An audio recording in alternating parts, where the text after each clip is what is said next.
Hello. Hello, hello.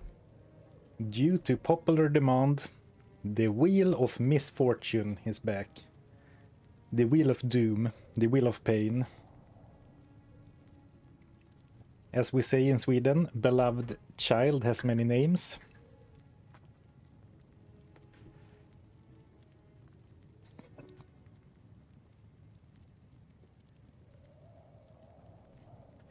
So I think the run will be pretty self-explanatory. We will spin the wheel at the start of every new act.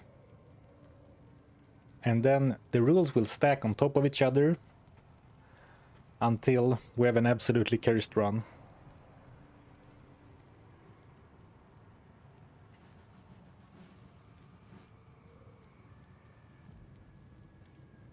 So you have the rules here. There is a mix of gear restrictions, there is damage types restrictions, you can ban potions, you can ban vendor interactions, there are some gameplay restrictions like no minimap, no repeating areas, there are skill bans, which I have expanded this time. You can ban your summon, your minions. I have added something new. I have added curses.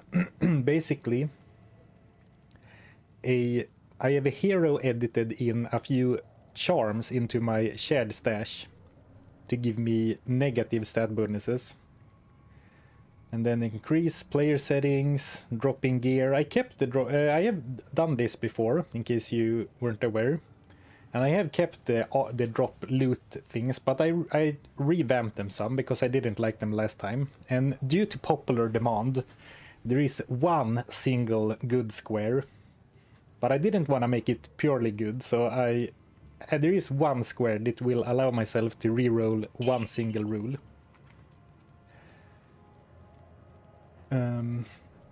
What else? Well, thank you, self-confessed cynic, for the super chat. We're back. Thank you for the support. So I have added there is a total of 45 rules this time. So I have added some more. I've tweaked a few. Notably, I removed the rule that banned the cube, because I find that taking away the cube removes a lot of interesting possibilities to a greater extent than it makes the run. It makes the run more challenging, but not too... It makes for a less interesting run, basically. Because the cube can be used to make some very weird gear. So I think that will explain... It will be clear once we get going. Though, ooh, I forgot to record, so now I didn't record the intro. It's fine, I can record it later. This is the wheel. And if you're interested in the rules, they are listed in full in the description of the YouTube stream / the YouTube VOD. There is nothing like that on Twitch, unfortunately, but you see the rules here.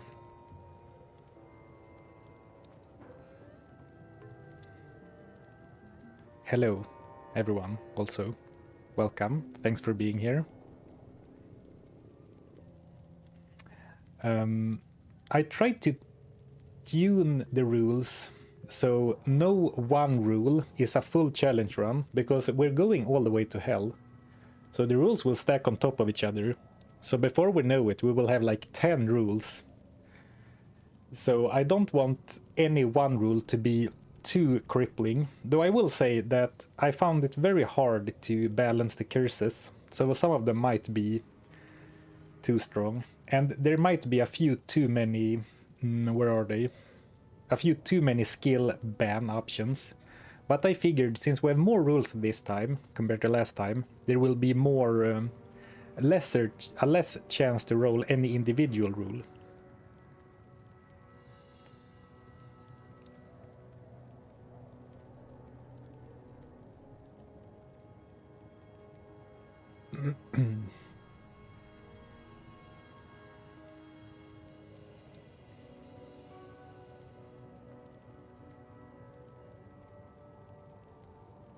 Yeah, there's a definite possibility to completely scrub the run.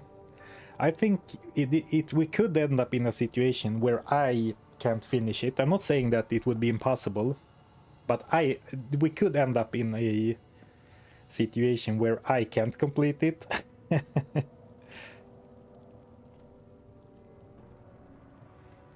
So have you considered creating a roguelike run? Oh yeah, so like you pick 3, you have to choose between rules and between rewards. That's kind of interesting.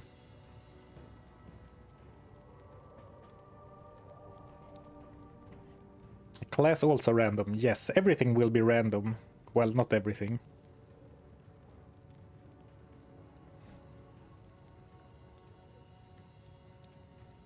Yeah, exactly. Missing out on some great itemization of D2 by removing the cube. Yeah, and it's not like the stuff you make with the cube is nowhere near as good as like runewords. And I find cube shenanigans to be very interesting.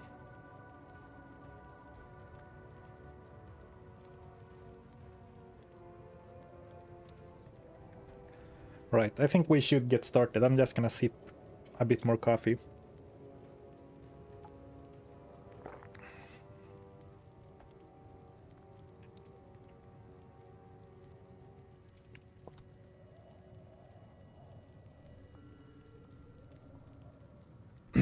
Let's get started.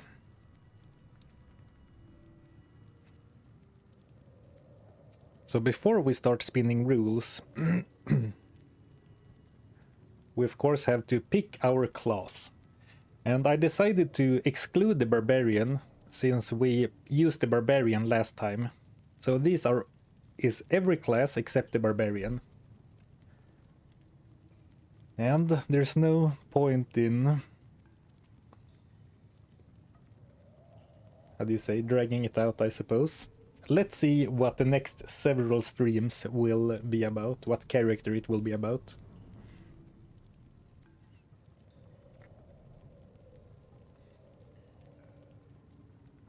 Ooh, Druid. Well, Druid fans rejoice. It finally happened.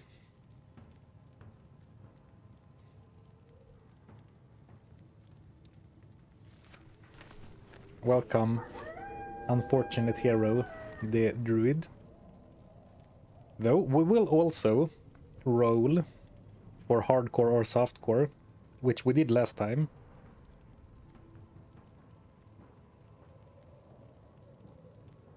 So let's see what the wheel has in store for us.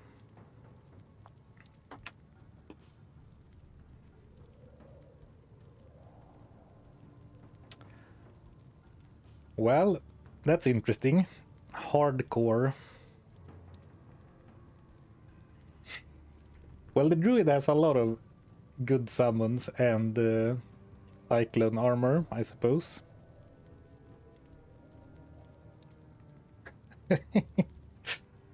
Oh boy.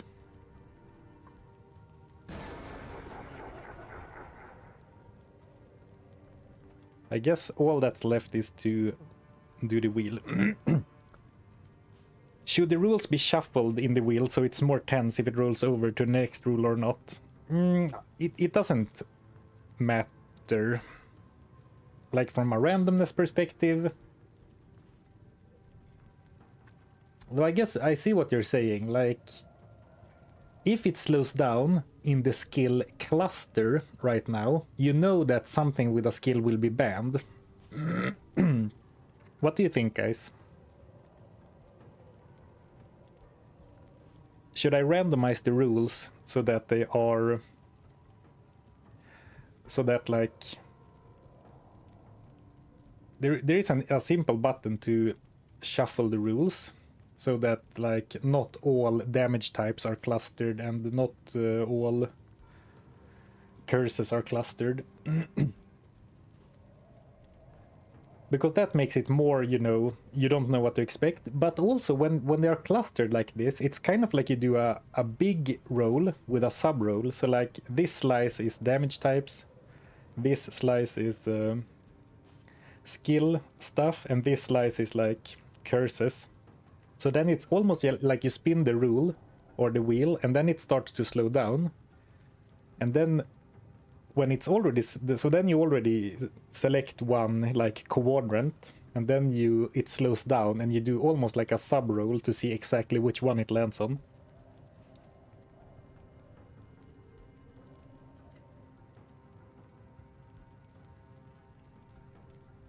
Everyone likes to shuffle, it seems.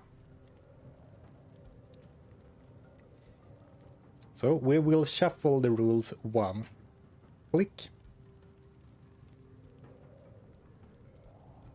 I guess the original suggestion was spot on. It will become more tense. Spin a wheel to decide if you should shuffle or not. Bigfoot, that's genius. I wish I read your message before I shuffled, because I don't think you can unshuffle, and I don't want to start all over. That would have been fun. Spin the wheel, like randomize whether or not we should randomize. Alright, well, there's not much else to do but to get into it, I suppose. Hardcore, huh? Now we're already outside of my, like, comfort zone.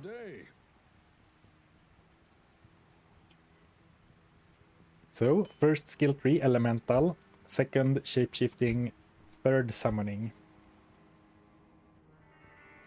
Let me just check that I did. I did make the charms for hardcore as well. So here you can see the curses, like minus 20 resistances on a small charm, in case we roll that.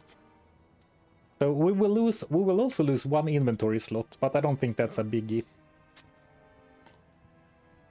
Hopefully we won't have to use too many of them.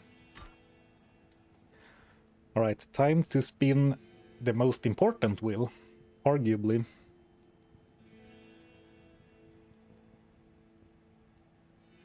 Wish me luck.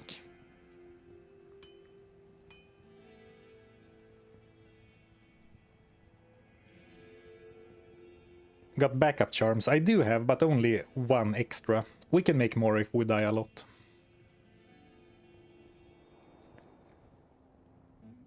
Imagine if we gotten the jackpot right from the start.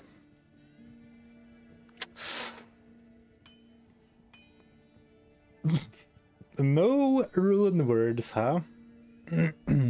Well, already the run is interesting, or like very different from a normal run. It won't affect Act 1 that much, I suppose. But losing rune words. Alright, and then we'll hide the choice, so it's gone from the wheel for next time. So now, next spin we'll have 44 options out of the 45.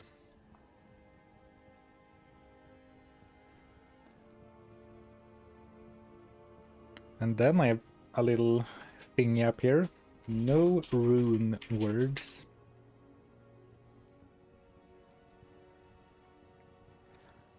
Alright, so let's play some Diablo 2. And I will do it like this. Like this one we started, so we rolled right away. But going forward, I will stop what I'm doing once a boss is dead and spin immediately. At least if I can remember. So it begins.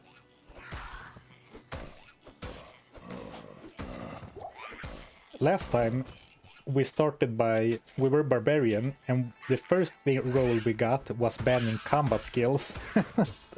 Which is, you know, that's arguably worse. At least short term. So I guess we're gonna have a nice, relaxing time in Act 1. Because you don't really get rune words until the very end. I mean, the earliest you can get rune words is late in Act 1 anyway. Sarfa needs to start a poll, so we can guess how many times he will die. You know, it's a good point that I need to remember that we're playing hardcore and play accordingly, because there's so many things to keep in mind. Well, not right now, but there will be.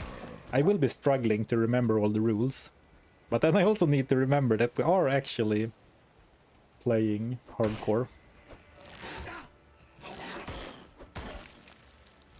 And I have beaten a hardcore run on stream before. I just need to be very careful. I guess I need to focus is the limiting factor, really. And we did it like this last time, since I am messing with the player setting count in the rules. I'm not allowed to change the player setting at other times, so I'm not allowed to go like players 8 right now.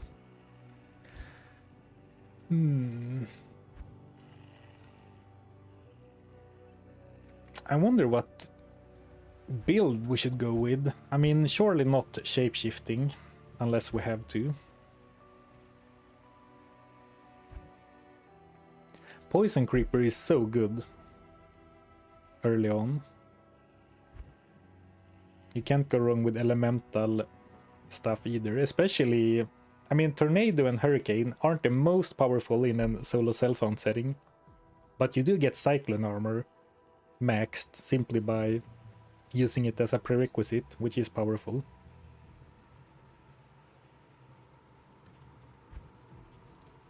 Well, we'll do the first point in Poison Creeper, but I'm not sure if I'm gonna max Poison Creeper. I think I want like wool. If we're going summons, I think I want wolves instead.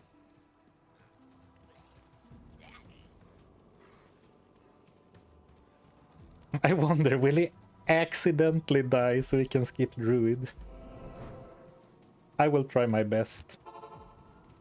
50 or at least 25 of my Druid hate is just theatrics. I don't hate the Druid, but it is probably my least favorite class. But all classes in Diablo 2 are good.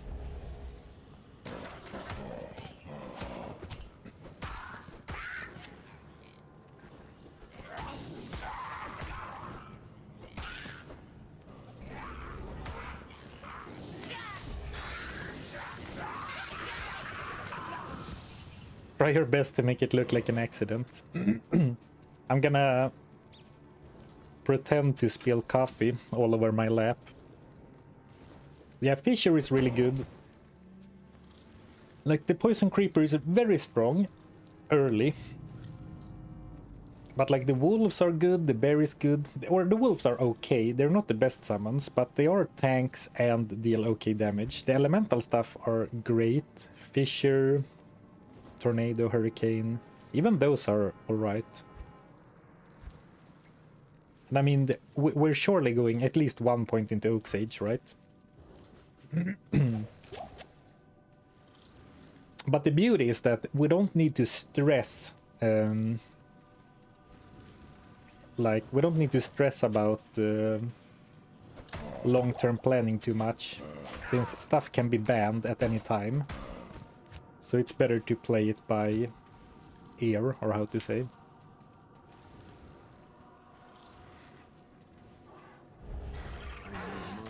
And I'm gonna try to not to only use the respecs I have, naturally. But for example, if I... well, the Druid doesn't have that many... The Druid doesn't have that many passives, right? But as an example, if I were to go shapeshifting, and I have 20 points into lycanthropy, but then level 1 skills are banned, I think I will allow myself a free reroll to get rid of the points into lycanthropy, because I can't, you know, not use a passive.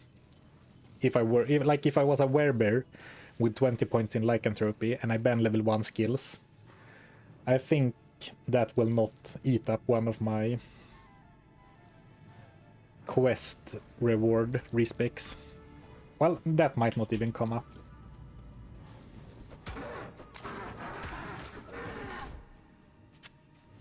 Yeah, too much time spent on deciding a tree when it will be banned the next act.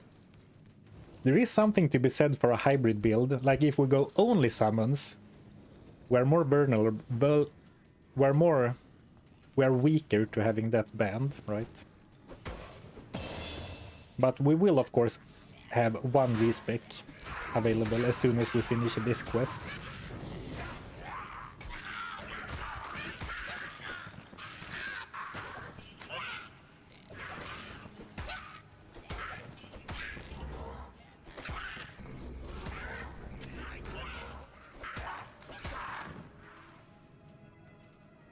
Last time we were the barbarian,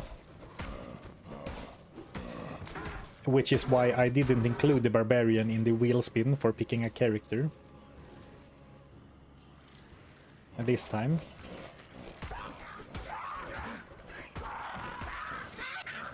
But yeah, the last time we did this, it was really the perfect storm of bad luck, but you know, still clinging on.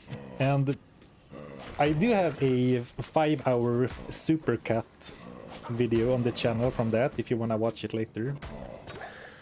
So maybe I shouldn't spoil it if you haven't seen it. It really was a great run, that last one, I think.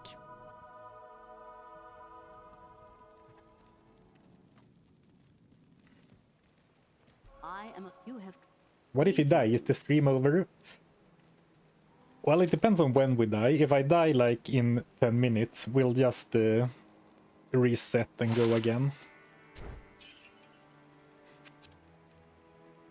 I mean, anything can happen, but I really think I should be able to stay alive this early into the game. At least for a while.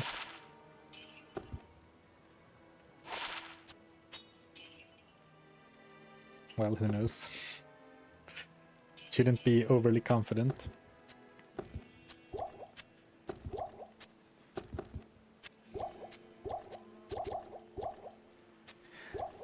For those of you who watched the last one, a few other changes.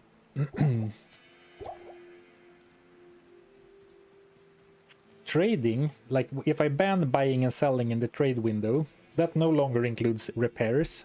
Repairs is its own rule this time. Another one is charms.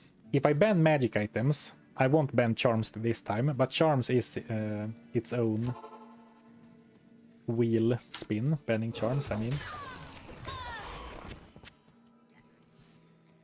And well, we'll see. I'm not sure I necessarily remember all changes I did, even.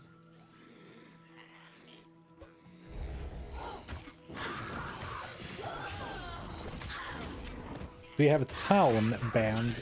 I do not. But I have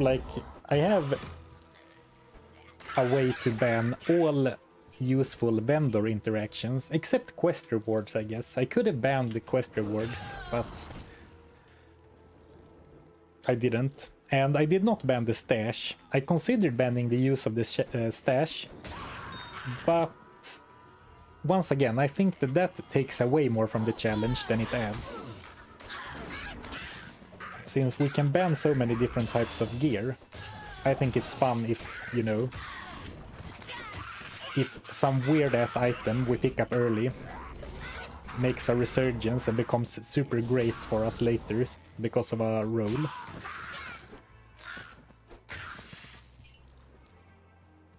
Convert to hardcore on the rule. Well, that won't be necessary because we already rolled this as a hardcore character. Do you stream on YouTube as well? Yes, I always dual stream or multi-stream to YouTube and Twitch. So you can watch on whatever platform you prefer.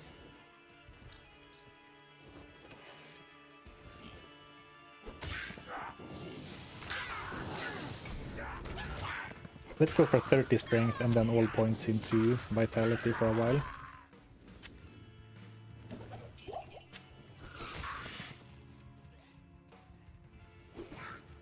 Potions can be banned, yes, but health potions, mana potions and rejuves are separate roles.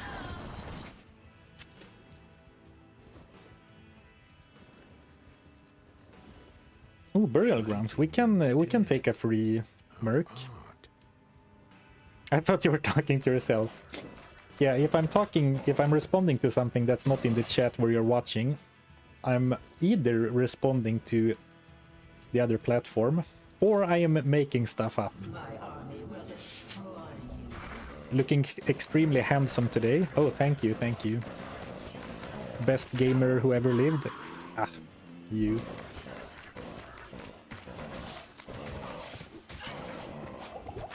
I discovered you a week ago. Super entertaining videos. Oh, thank you. I am glad you enjoyed them. That last one was real, by the way. The other ones weren't.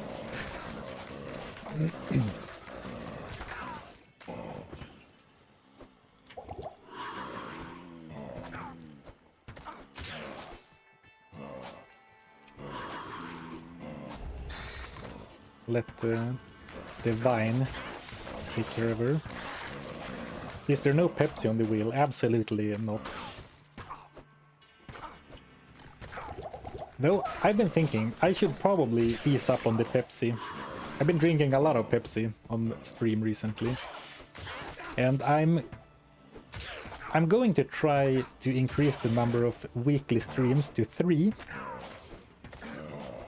And see how that goes. And then, you know, I can't be drinking like 3 cans of Pepsis 3 times a week. Or well, I can. I guess it's not that bad, but...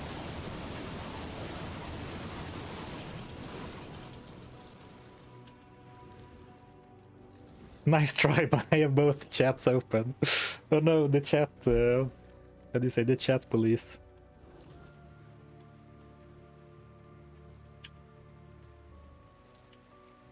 I should not mention what platforms I'm streaming to.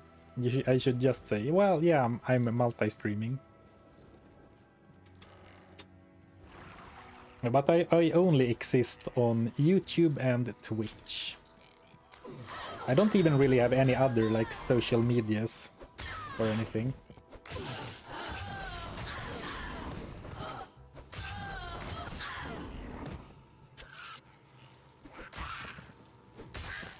Well, I think I have set up both an Instagram and a Twitter account for, like, the channel, but I've never posted anything.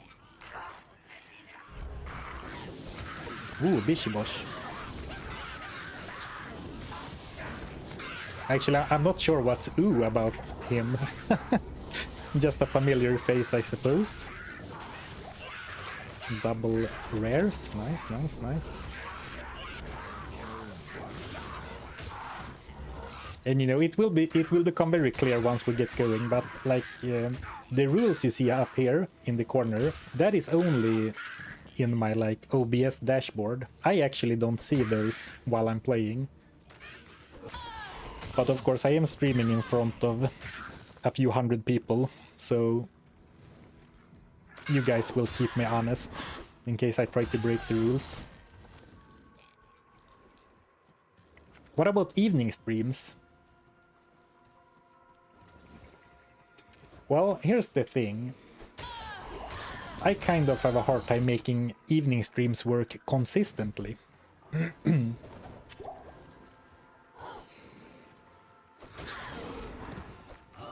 So I could definitely try to make one stream weekly, a bit later, but it's hard for, it's not that I can't do it, but it's hard for me to do consistently. But like right now it's like noon my time. Ooh, cursed. And that is very easy for me to keep up with consistently. And they do say that consistency is important when you stream.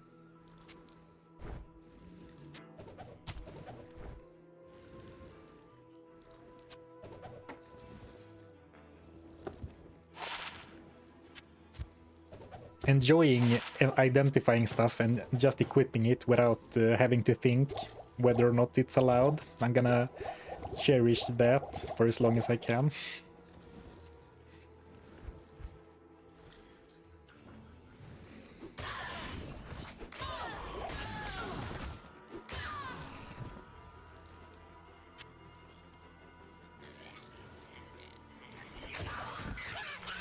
Good experience so far.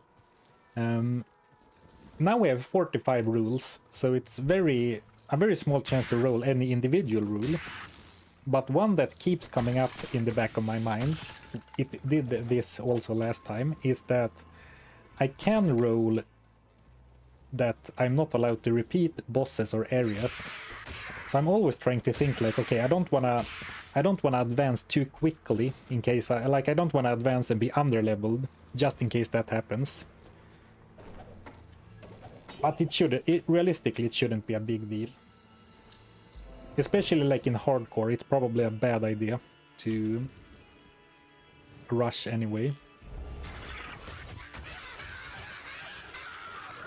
Okay, so the vine is starting to be a little weak. I mean, it deals good damage, but it died to this pack. To rock an issue and co. Are you a full-time streamer? Until they find your OF account. Currently not multi-streaming to OnlyFans. I would say that I'm a full-time YouTuber that streams. So like, streaming isn't my main thing, even though it's one of the things I enjoy the most, for sure. But yeah, I am doing this full-time. What about only goblins? Well, I guess you have to go there and find out. Only goblins. Ooh, scepter.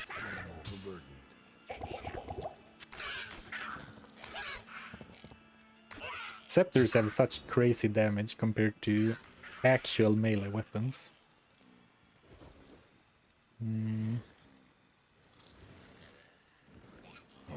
We can look for a two-socketed scepter.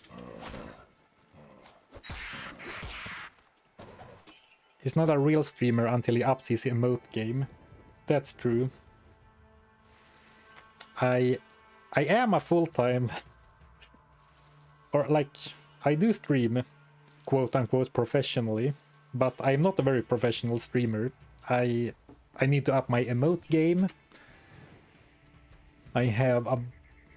I'm not using, like, barely any of the features that you can. But yeah, it's been a while since I added new emotes.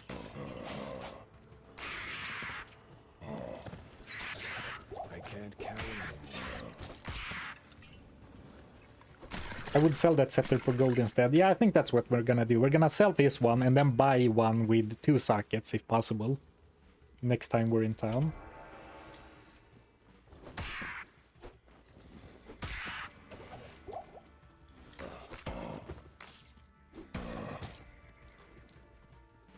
Typical OP paladin gear. Yeah, typical paladin. And you should add TTS, which is text to speech. I like a clean stream. Like, I really appreciate all of you being here live watching me as it happens. But I try to consider the lurkers a lot. Like, a lot of people watch my streams after the fact. Well, maybe the lurkers would also enjoy text-to-speech and stuff, but like, I don't have the chats on stream, and I don't have text-to-speech. Because while I enjoy the interaction, the back and forth, I think... Well, when I watch streams, I prefer a bigger focus on the gameplay, or like what they're doing in game. Though some streams, the highlight is definitely the text-to-speech.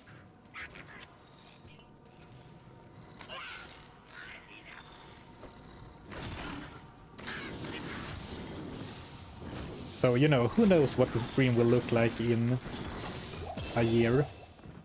Clutch level up almost got, how do you say, scary levels of HP.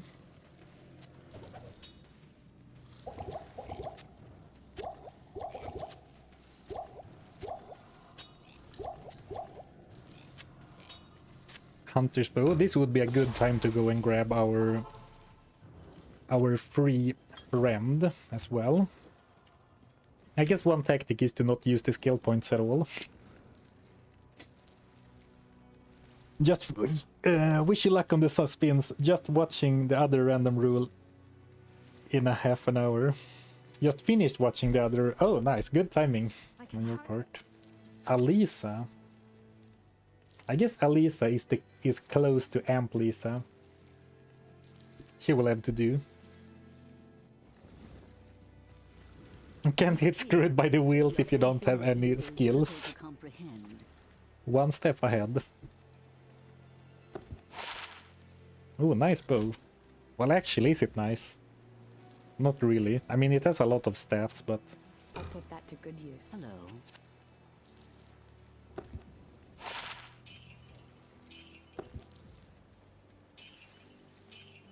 Rings and everything. All the loot.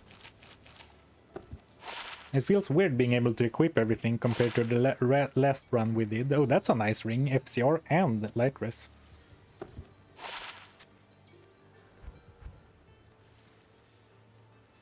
So, someone might be asking, Sarfen, what happened to the Magic Find Only run? We weren't done with that yet. I know, but I feel like the Magic Find Only run was a bit of a gimmick run, right? And I did enjoy it, I thought it was fun. But once we defeated normal, I was like, it's not much else that gonna happen. It felt to me like the gimmick had worn off. And then, you know, we've been pushing this, we've been postponing this for a while already. Good evening.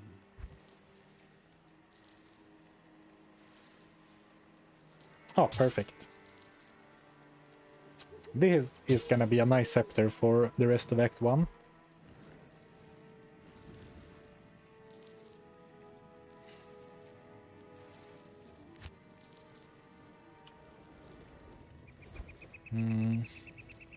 I mean, I'm not too interested in Firestorm or Molten Boulder, so we can save this for now. Oh yeah, I should, yeah, since I have Wolf now, I should definitely, there's no harm in doing that, because even if I don't go max summons, I will want a Grizzly eventually. And you know, these guys surely help. These guys.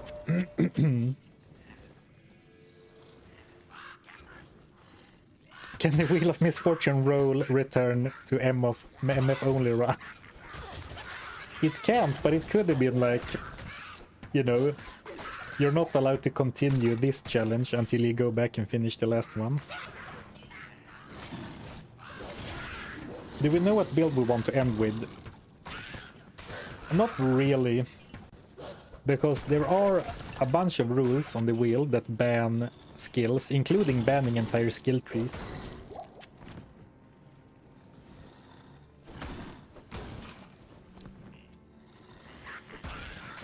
But since we're hardcore, I wouldn't mind a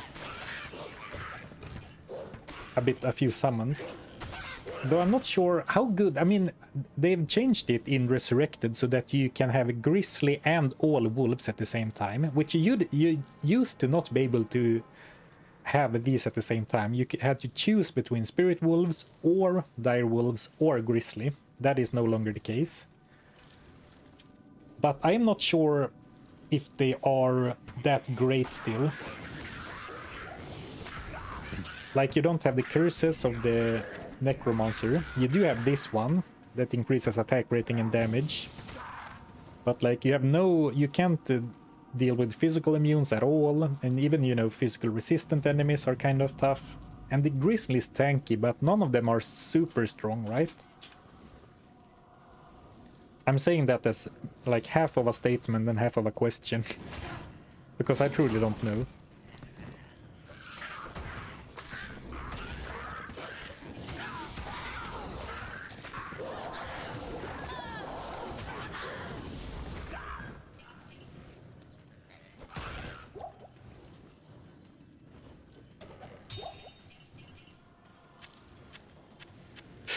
TTS is a nightmare. Have you seen Artosis's streams? I actually have. And that is probably the only stream where I have actually, you know, wanted to watch the person play a video game, but had to turn the stream off purely because of the text-to-speech.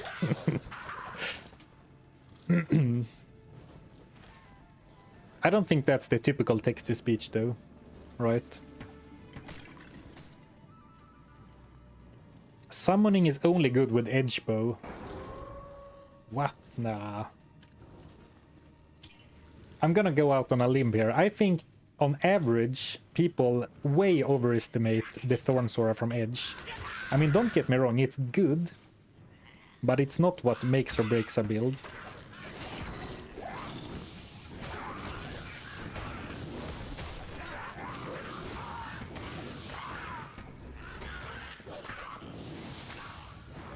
Like, a lot of monsters don't even trigger thorns. It's only melee monsters, right?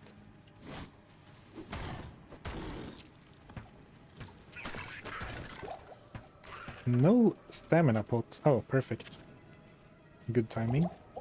And now, something I really need to force myself into doing. Like, now I have light healing potions, and my mind goes, you should save those for Andariel. So when I drop low, I don't heal and think, well, I can drink a minor healing from my inventory later. But that is like, I'm greeding over, you know, half a potion. And that is something you really can't afford in hardcore. It's the same when I, like, with rejuves. I'm so stingy with rejuves that I have definitely died before on stream from not drinking a rejuve in time. So now we have a pretty nice scepter. Some added poison and fire damage. This should carry us through Act 1 easily, especially with the summons.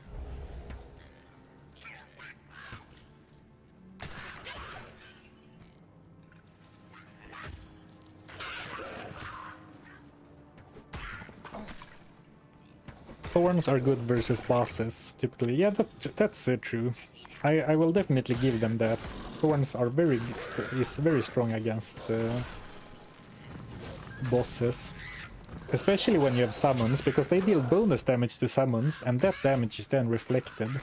So like they reflect an even stronger version of their own attack.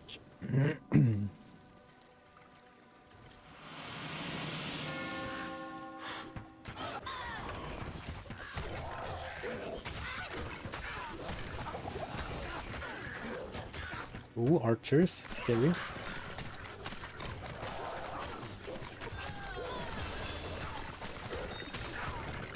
Maybe it wouldn't be a bad idea to have a higher level poison creeper.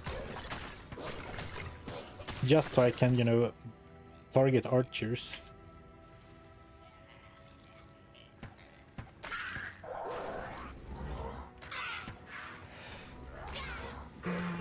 But like, if I go max poison creeper, I'm sort of building myself into an eventual respec, because I don't think that's very good in Nightmare in Hell. So in that case, maybe I would rather just do Spirit Wolves. Or save my points and go for Fissure. So like, put a few into the summons and then go for Fissure. We'll mull it over for a while I get some more life. Thank you, Cyclone, for 13 months in a row. Congrats on the 100,000 YouTube subs. Thank you. Yeah, big milestone over on YouTube. 100k. I did order my silver play button, the little diploma. So that's gonna be cool when that arrives.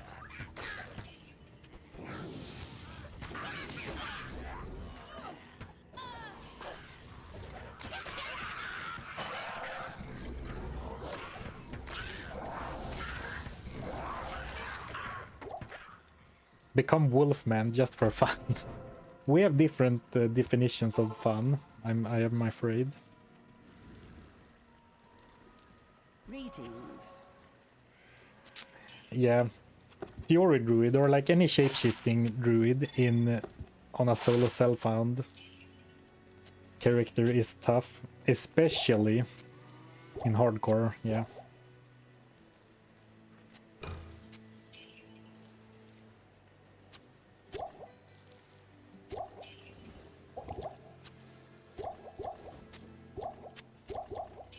Alright, so what am I saving the mana potions for? I don't know, but maybe we want them later. And thus it begins, the loot hoarding deluxe.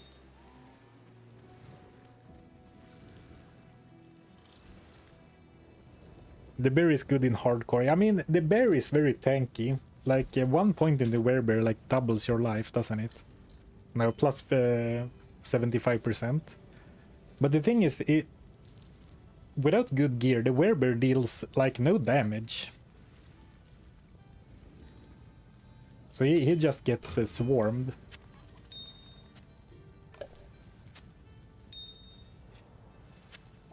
But you know, if we were to go for a pure summoner, which I'm not convinced we are yet, then 1 point into werebear and lycanthropy is good, because then you can walk around in bear form with a lot of extra life, and that's not too bad. It's actually pretty good.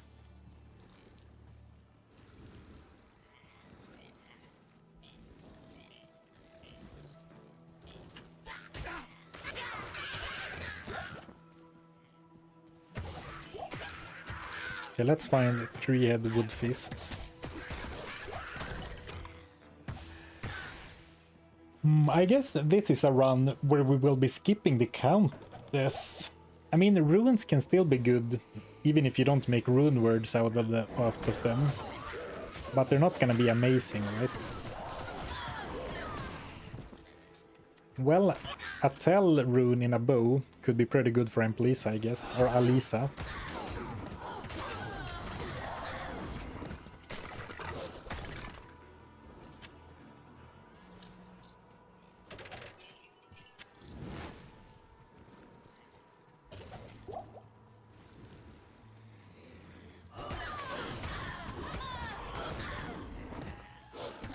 Any trees anywhere?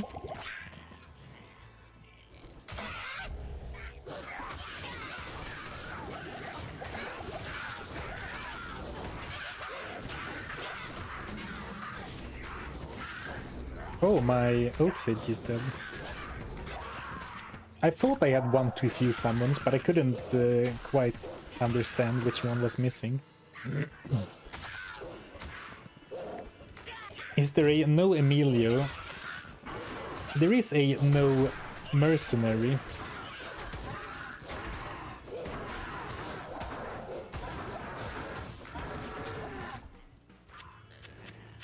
Sadly. This dead tree teems with energy.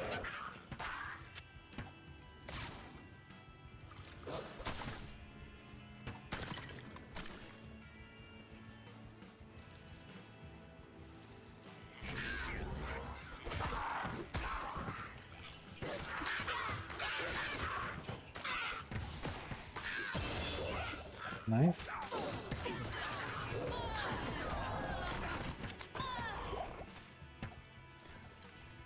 I'm considering putting 2 more points into Spirit Wolf, so we get 3 of them. Actually, can go up to 5 Spirit Wolves.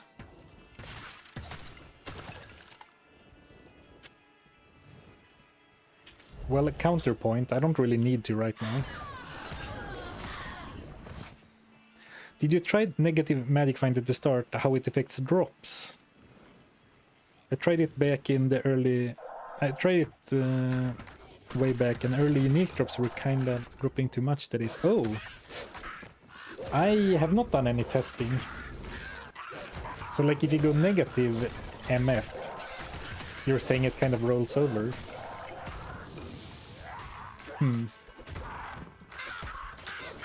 Well, if that happens, we'll have to figure something out. I did not test it, no. I just tested that the item worked, because sometimes if you try to hero edit an item and add negative values, it visually rolls over to be plus. So for example, I tried creating a minus attack rating small charm and minus defense, but that just rolled over and became huge plus numbers instead. Which is why I went with minus dexterity instead, because that worked.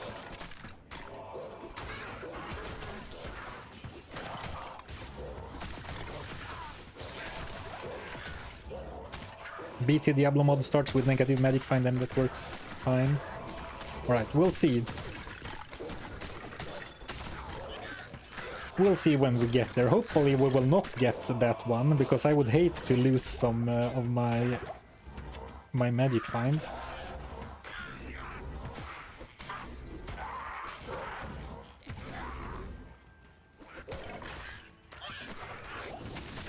Level 8. I guess that we will go down into the tower at least once for the quest. My boots! Impossible. Is there no light radius on the wheel? I considered adding no light radius to the wheel. Magic find! But I didn't.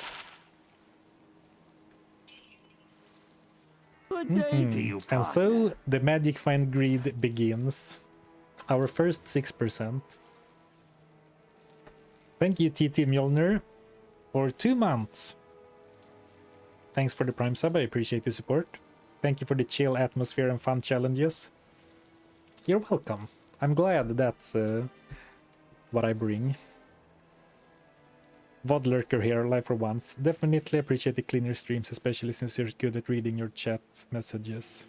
Alright, good to hear, good to hear. Thank you for the good luck. For the next run, I propose false rune words only. That honoring that time you misspelled a rune word. What? That was so long ago, wasn't it? Well, I guess you will never outlive your mistakes.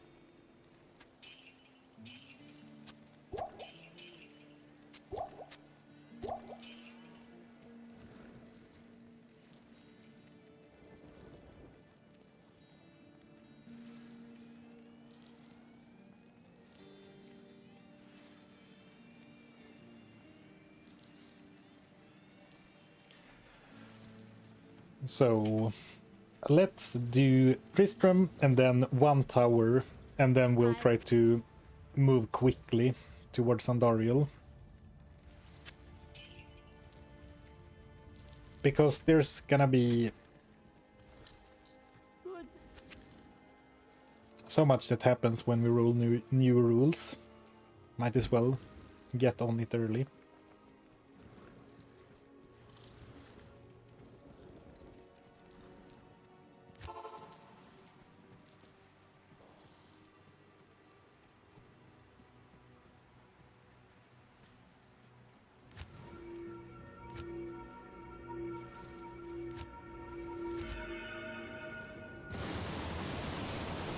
Level 8. As long as we're like level 14 or 15 when we leave, I think it's fine. Yes. Ruins. The fate of all cities.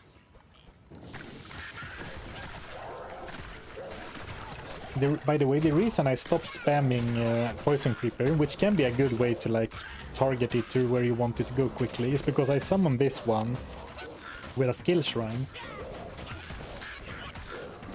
So it is a higher level, so I'm trying to not resummon it. So I get to keep the bonus for as long as possible. Help! Deckard Cain, leave this place.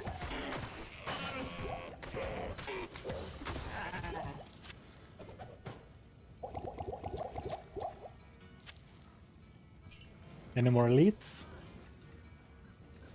I would guess no.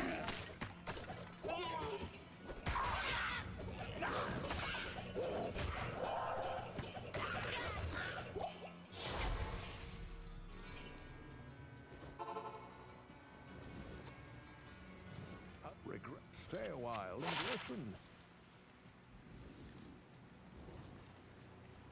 You have New runewords is a rough one, but better getting it on like Start of Hell when you're relying on runewords heavily at that point. But better than getting it. Yeah, in a way, now that we know that we don't want to have runewords, so we don't need to worry about it. Last time there was definitely a lot of, you know,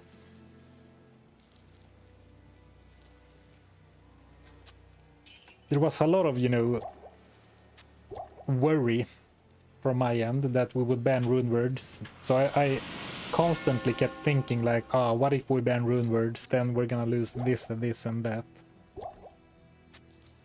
And don't get me wrong, I would have preferred to keep runewords. But at least now we know, like, we know what we're working with, right? Man, I have so many strangling gas potions. And why am I saving mana potions in my stash? I have no idea. Yes, I can still use runes like they're gems, like socket fillers, absolutely.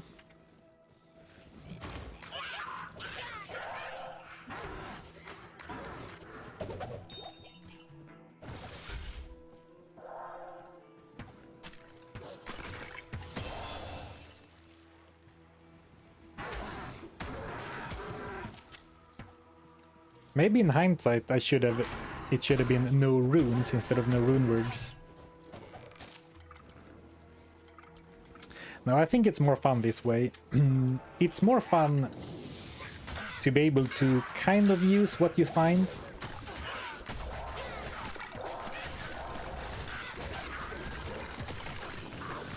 Actually, what I just said doesn't make sense, because like if I ban magic items, I will not be able to use a lot of what I find.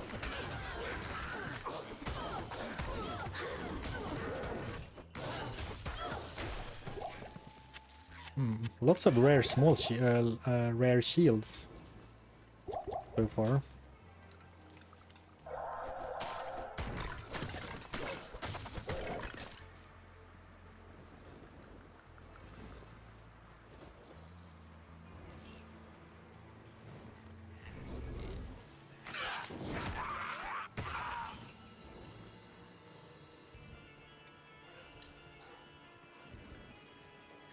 How's the challenge going? Well, so far so good. We have only spun the wheel one time, so this is the easiest the run is ever going to be.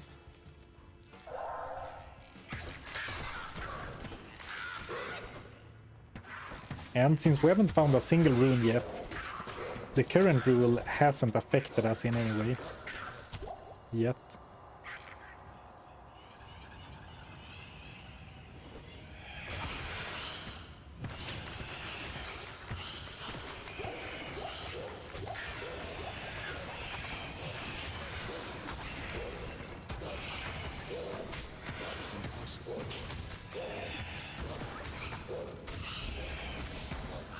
Bonk. I'm finding a lot of rares. 6 magic find. Well, you can always get lucky. It's not only about magic find, it's also about RNG.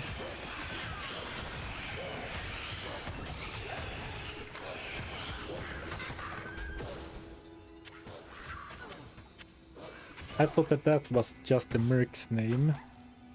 Oh, I should move the rules down a bit so you can see the merc's name.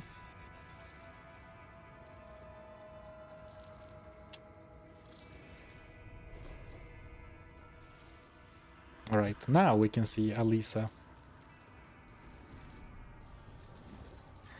Oh, and actually, while we're at it, now that I am level 9...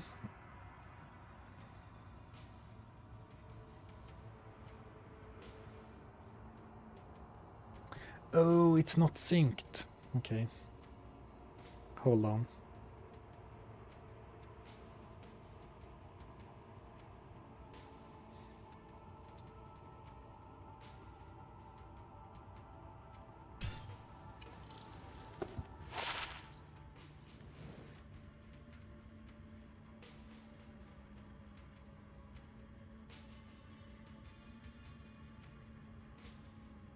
Here we go.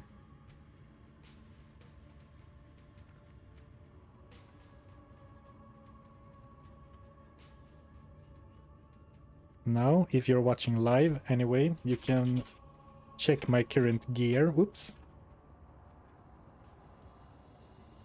Using this link. And it's so annoying that on YouTube they have moved the pinned message. So the pinned message is at the very bottom instead of at the top, but it's fine. Alright, thank you guys for pointing out that it was in a weird place.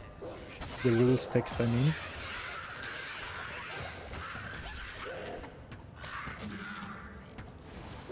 Okay, yeah, now it looks alright. Might have to shrink it down later once we have 10 rules. But for now. The link is on the top here on YouTube. Oh, really? For me it's at the bottom. Though I think when YouTube introduces a new feature, they like to like A/B test it, so they roll it out to some people. It's at the top for everyone except me. Well, okay, I can live with that. For me, it's not like if it's in the annoying place. For me, it's not so bad as long as it's in a more convenient place for the viewers, I suppose.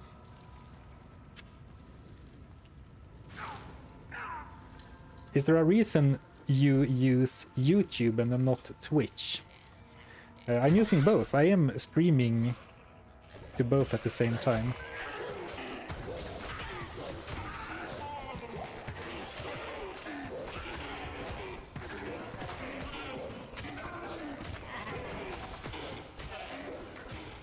Well, I should kill them. I was gonna start leaving monsters behind. But I do wanna be at least 14 when we go to Act 2. So like I kind of wanna rush to keep rolling rules early, but I also don't wanna be too weak. And more rare gear.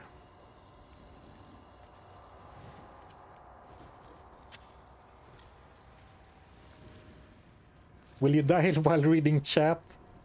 Like normal? Hopefully not, but I think that is one of the biggest risks to this challenge. Me reading chat. Like, this is what happens. I'm running. I think it's safe. I glance over, just for a quick look. And then I get stuck on a message. Either it's an interesting question or like I'm trying to... I can't quite read what the message is trying to say. All while moving at the same time, and then I die. But hopefully not today.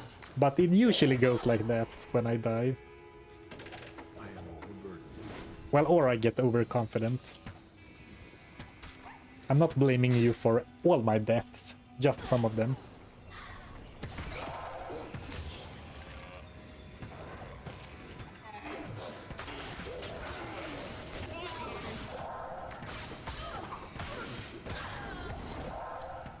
Imagine that as a rule. Read every chat message. Read every chat message out loud.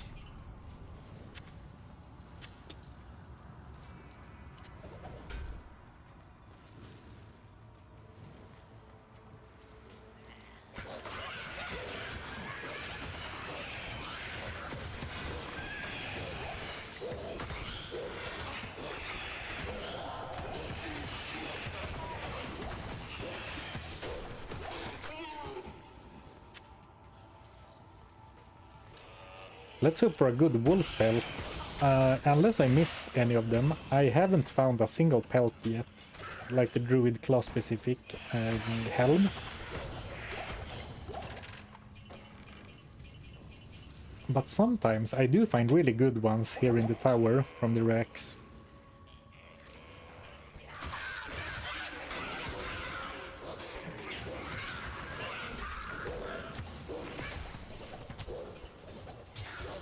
But that ain't it. Oh, wolfhead.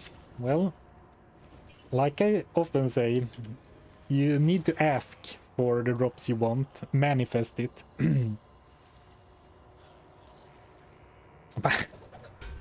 Well, actually, we can imbue it, but like, what a roller coaster. Not even a bad stat. Like, there wasn't even a +2 skill to get disappointed about. It was just nothing.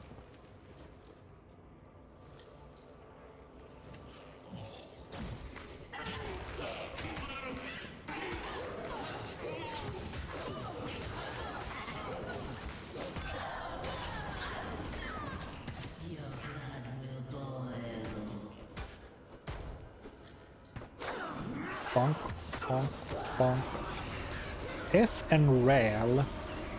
Well, actually, two very good runes when you can't use rune words, right? Because Ral is an easy 35 res, and F is an easy minus target defense. And I really hope we don't have to be an attacking character on this one, but if we end up there, maybe this will do us good. Hello? Greetings. Ooh, let's see if we get a cool ring from Akara. Yes? Oh, she already gave it to us and dropped it on the ground.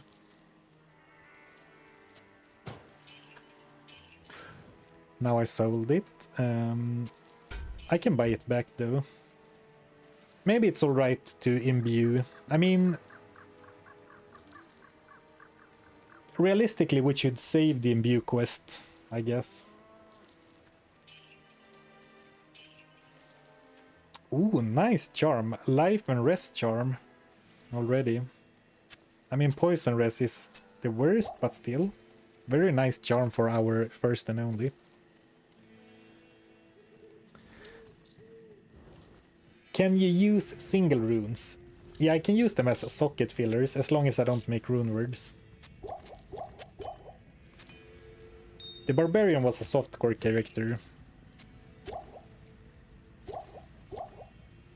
The wheel decided.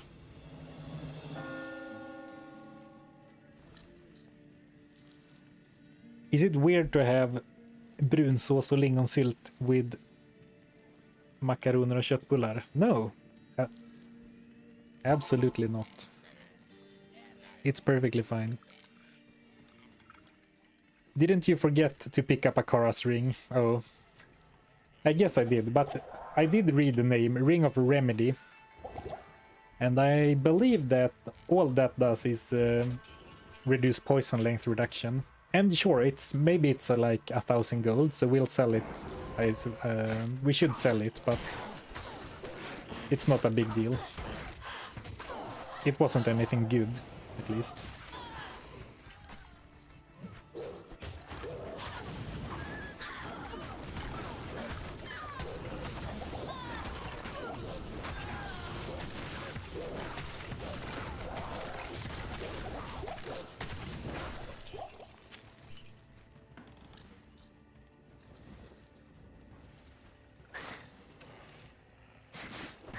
Level 10. I didn't get as much experience as I thought I would in the tower.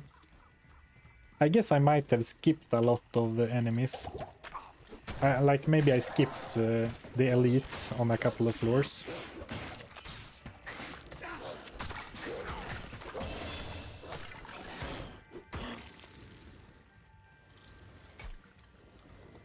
We'll catch up in the cathedral or the monastery.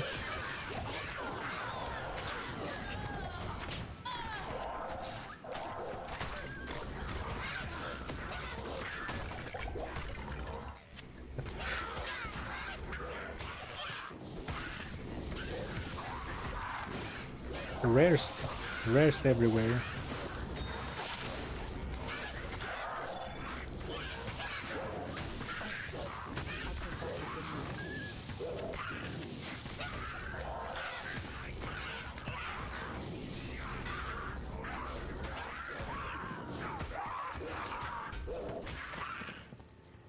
That sounds like gatekeeping. O circles. Meatball gatekeeping. 6% magic find coming in clutch. I mean, I think we're just getting lucky because 6% is, while 6% is 6%, it's not, you know, it shouldn't make this big of a difference.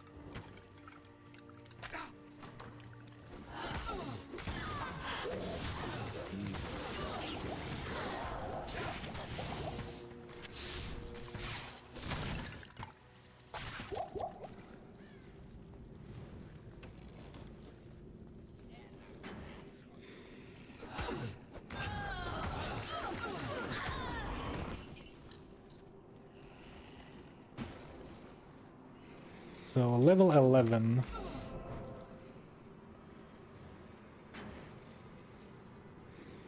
What is the worst idea you have gotten from chat?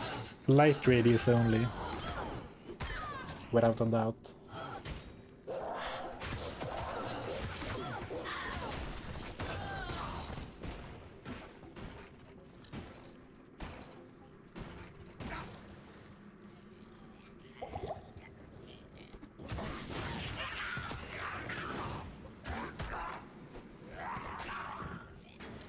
Actually, you know what I would like? If we find a sick, unique bow and make a hunter druid summons with a bow.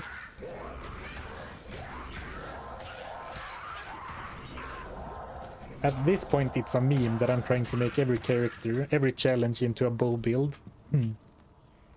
But that is a real, quote-unquote, real build.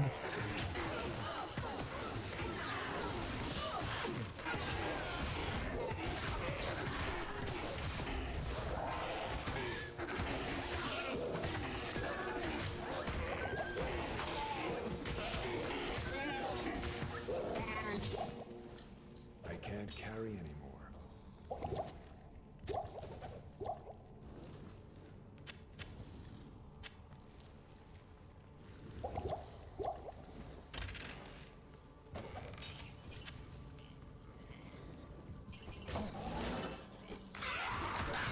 That's unusual that they teleported right away. Often they only teleport when they are really low on life.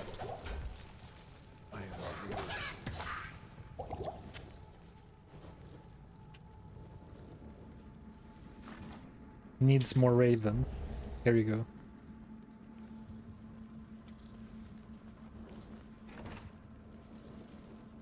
Alright. Jail, but I definitely want to get the imbue. Maybe we won't use the imbue quest right now. But it's definitely gonna be good to have. To imbue a pelt or something in the future. Well, the chance to get something actually good is of course very slim, but...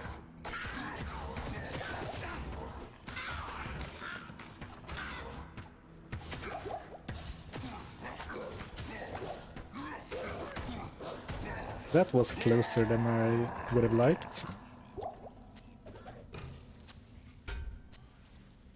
2 sockets. Now we just need to find a couple of topazes.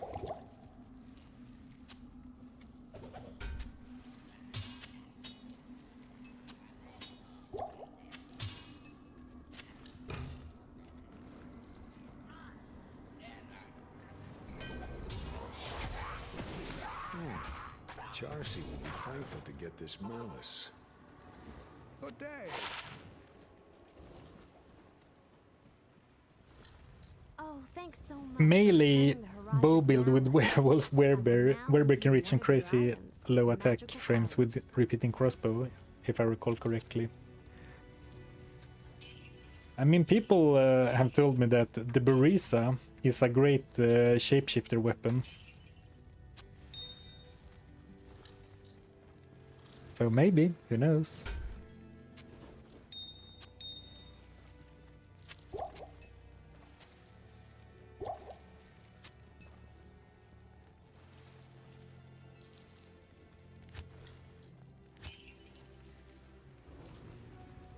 Greetings.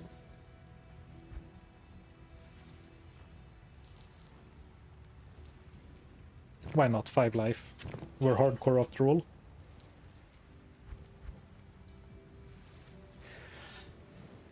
Keep up the good work, loving the challenges. You inspired me to really explore the game. Found 2 gyros this ladder in my first ever Enigma and rolled plus 775. Nice. 2 gyros, huh?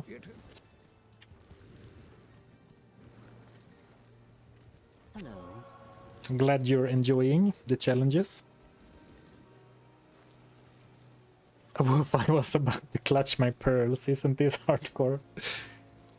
Well, 35 life is... Actually, that might have been 1 hit off of dead from the smith. But it didn't happen, so... So far, so good.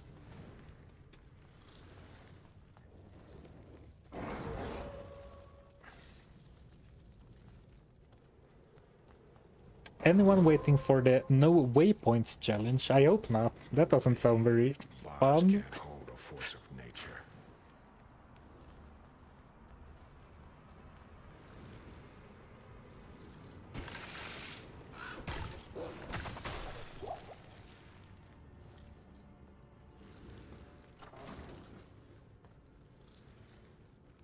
Beginning zoo strats in 2026, huh? Yep.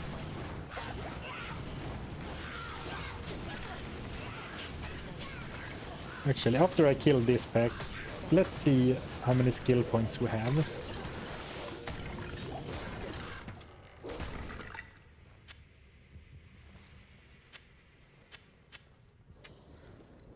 Oh, we have 7 unused skill points.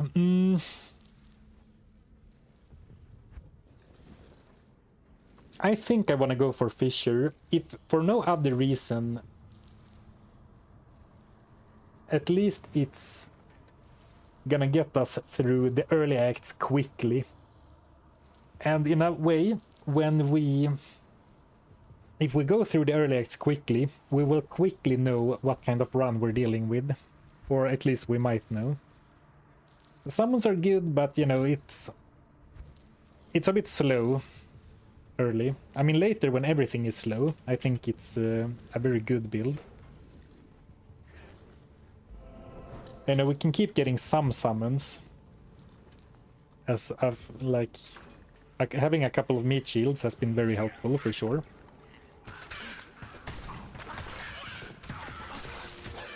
The alternative is to go all out summons, but then dump like a bunch of points into Poison Creeper.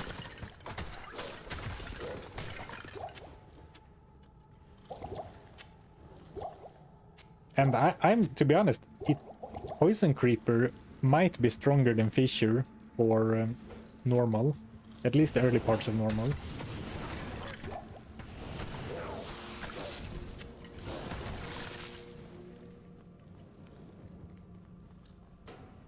Not so much when you run into like Lister with 95 poison res.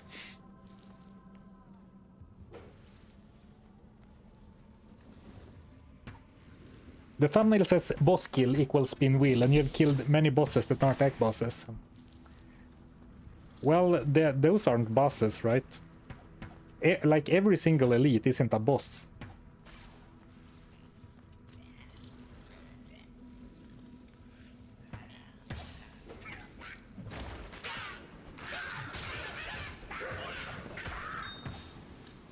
Ooh, emerald.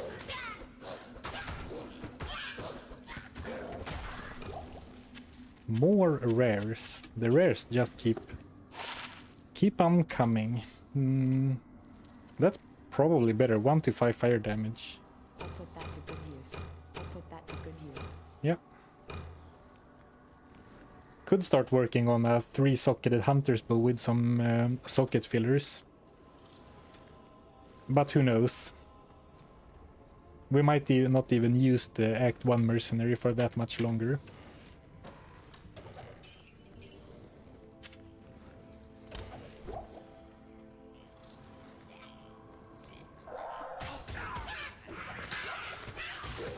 No runewords already? Well, yeah, in a good way. At least that saved me from doing a bunch of countess runs.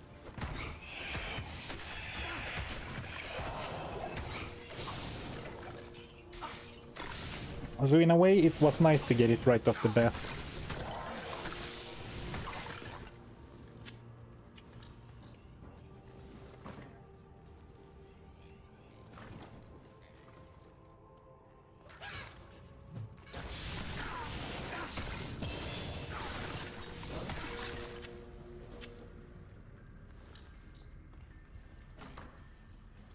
Are the rules cumulative? Yeah, absolutely. We don't replace rules, we add another one on top every time.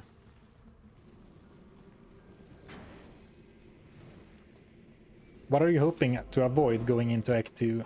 At this point, I don't really care. Greetings. You know, we'll see what the game has in store for us.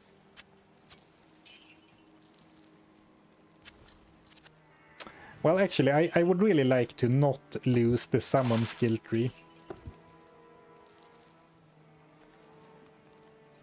That's a pretty nice Necro offhand. 3 skeleton mastery and amp damage.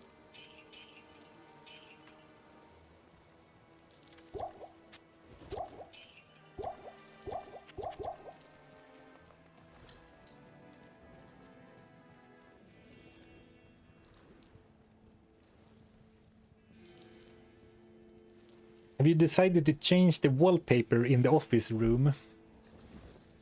Right now I'm using a green screen. And for now, that's what I'm gonna do. Be integrate this, how do you say? Be integrated into the gameplay.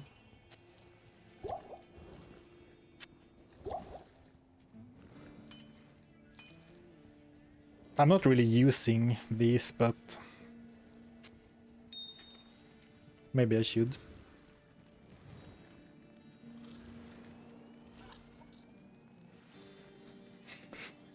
Be fair to yourself, Sorpren. If anything had Magic Find as an extra stat, you'd think it was good, no?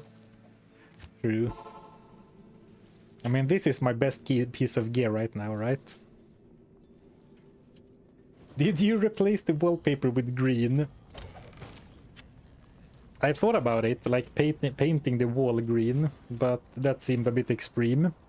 When you can simply buy a pull down or pull up green screen.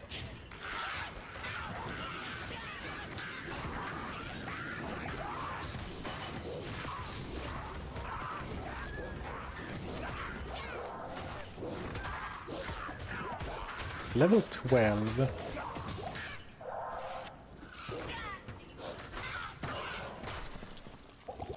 Whoops. You know what? Let's go for Fisher.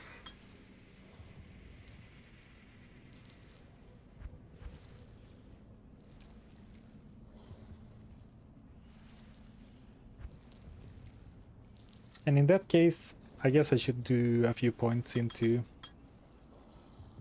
one of the synergies.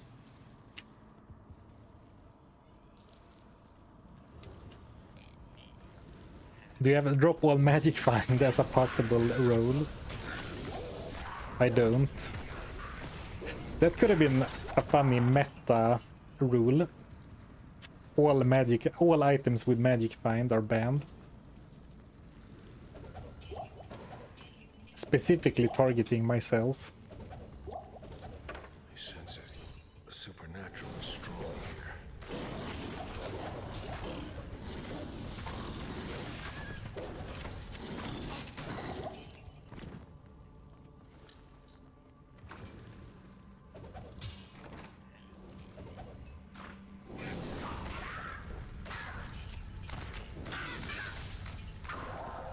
There is, like, when I sat down and added rules now, it is kind of easy to keep coming up with rules, but already I have, like, magic items are banned, rare items are banned, and, like, different rarities.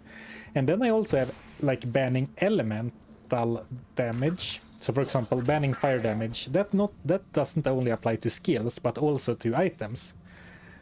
So I worry that if I start adding too many cross, cross sections or whatever, too many crisscross rules, it will be such a pain to keep track of. Like, this stat is banned, this stat is banned, this rarity is banned. You know, leather items are banned. Then we have to pull out the flowchart every time we try to equip something. And that would, you know, break up the pacing.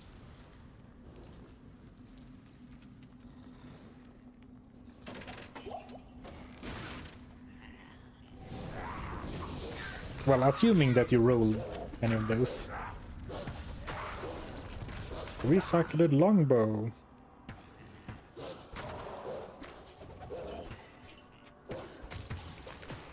What if no health potion rule drops? Can't imagine. That actually happened when we played as a barbarian, which was cursed, but also, if it was to happen for any character, counterintuitively, getting up on the barb isn't that bad, because banning rejuvenation potions is a separate rule, and you can find rejuves off of a find potion and find item. Yeah, shame you can't get leaf staff now. Yeah, I thought about that too. Leaf would be pretty nice with Fissure. Especially since we got the Ral rune on the very first counter skill, or the only counter skill.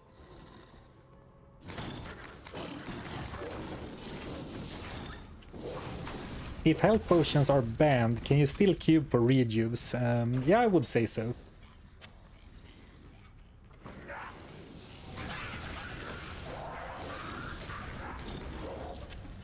I think, like, no runewords means no equipping them on me or my character, right?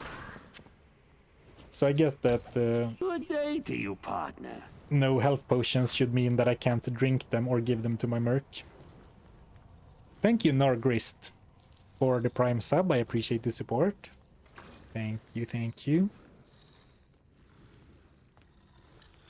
So what was the starting rule? It's up here in the corner. No runewords.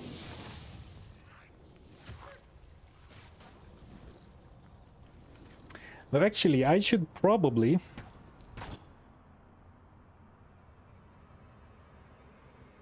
make a note that we rolled hardcore, because that's pretty significant, right?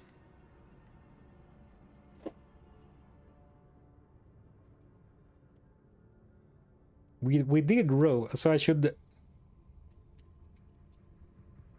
rolls so far.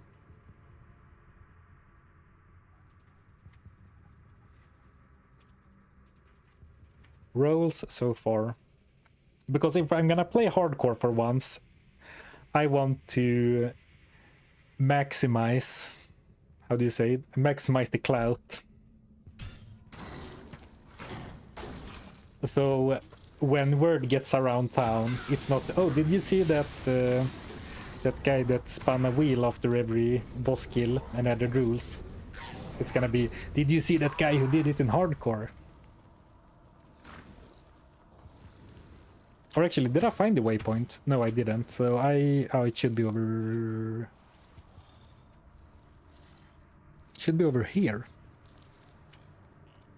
Right?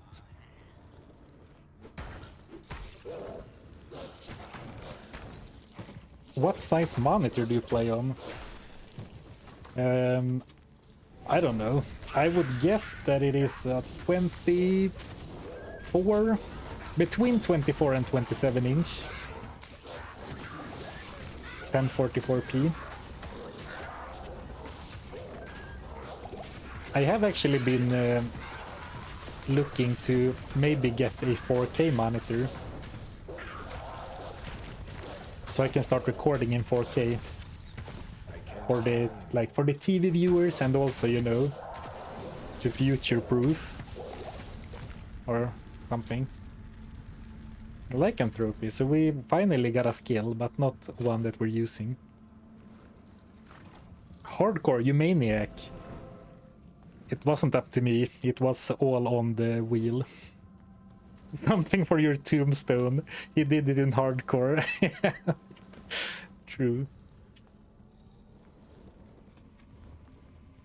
I can't carry anymore. At this stage, weapons don't really sell for that much, but I might as well. Inverted mouse would be hilarious. Someone else, or maybe it was you, someone posted about it early. And there is something to say for, you know, meta rules. But for me to add them to the wheel, they need to be easy to implement. And like, there's no inverted mouse option, like if we were playing a flight simulator. Hello.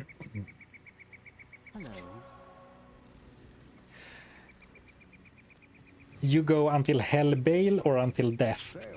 Well, that's the question, isn't it? We will go to hell bale. But if we die, we die. And it depends on how late into the run we die, if we die. Like, if I die now, we're just running it back right away. But if we do this for like 5 streams and then die, we might do something else in between before we come back to it.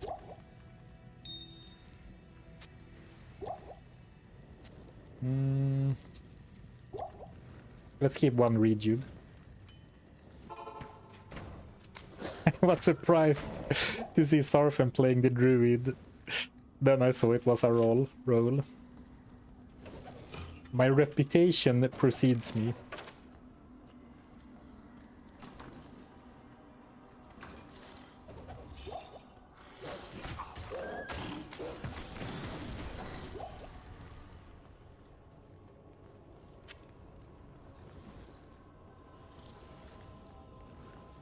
Not even death could save you from this challenge.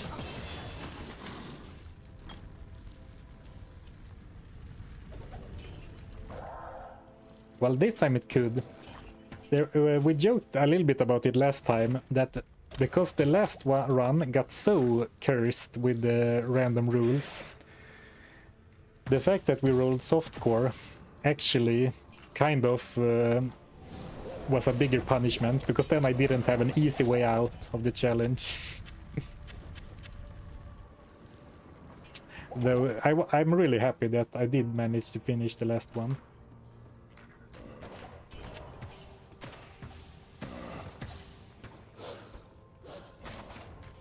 But hardcore absolutely adds a little bit of extra something. I'm only level 13.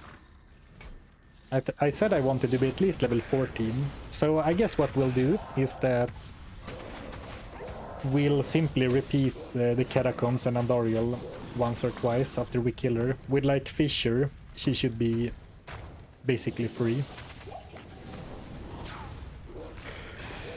And if we roll the one rule on the wheel that bans repeating areas, so be it.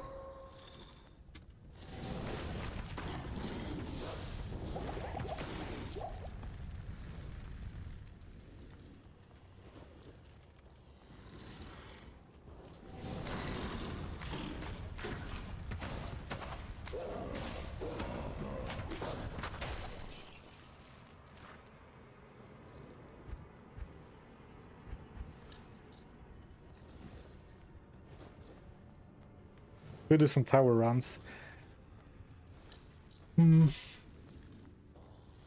Yeah, but we're doing I'm doing tower runs in most challenges, so I welcome doing something else for a change. But that's true. Good experience and runes. And even if runewords are banned, having at least one rel, one tal, or even a couple of tals could be nice. I do already have the rel though, so from the quest kill.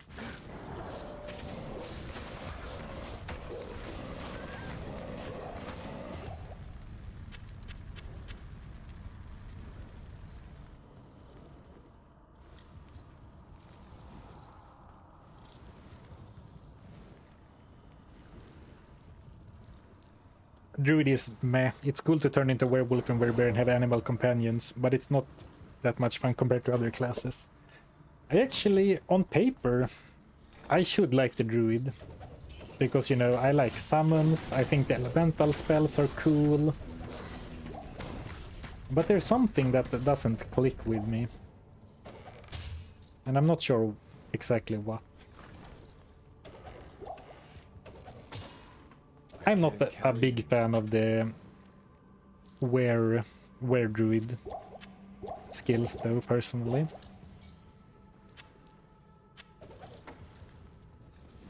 Oh, it's here. Can't forget about shapeshifting. Oh. Okay, let me clarify. I think the shapeshifting tree is cool, but I don't like the way it plays.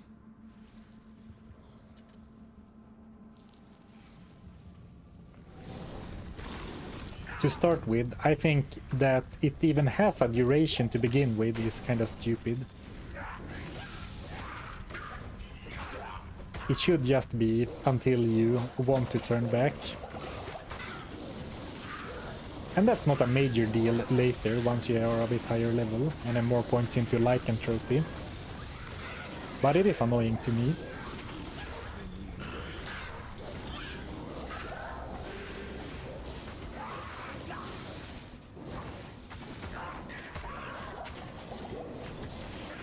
Oh, my entire roster of animals got owned.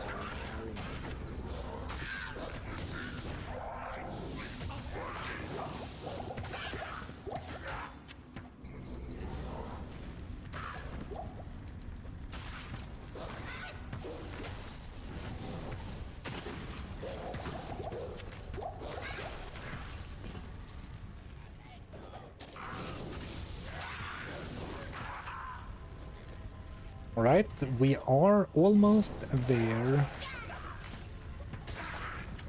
And just because it's hardcore, even for Act 1 normal, we're gonna do some resist boosting. Yes.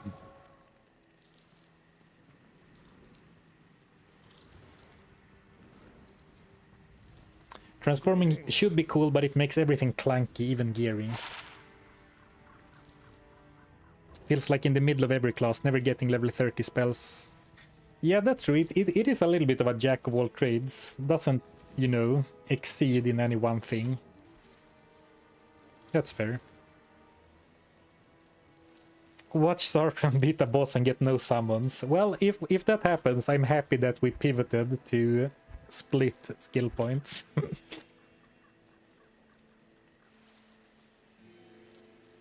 Ooh. Lots of resistances on this one. Triple resist rare armor. You don't see that every day. Actually, you see it very rarely. What a shame. What if we found this a bit later and it was like 20 plus for everyone, every resistance? Damn. Triple tri-res armor. Some might say that I am easily impressed, and they might be right, but I guess since we can't make stealth, I don't need to carry around 2 socketed armors. Because if I want to use like gems and stuff, I am soon gonna be able to buy a 3-socketed breastplate. I'm counting on the kill being fairly quick with Fisher, but let's bring a few anyway. Set up a safety, actually hardcore. I'm not used to playing hardcore, so you know, safety portal makes no sense at all. Thank you. Thank you. But I guess it makes me feel Thank you. safer somehow. Let's put 2 potions here in the middle, so it's easy to click on them in case I need a panic potion.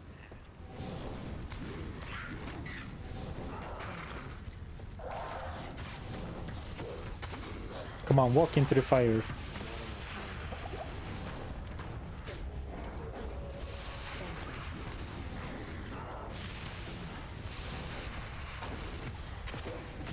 Alright, easy. Andariel, your Topaz, let's go. Oh, I forgot. I said I was gonna... I would do the roll before, as soon as the boss is dead. But, you know, it happens. But before I leave, we will do the next roll.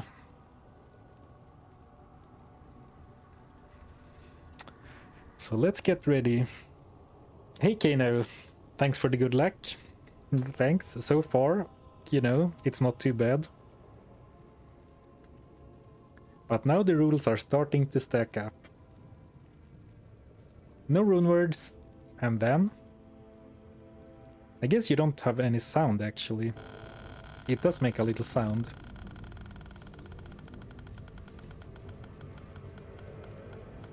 And...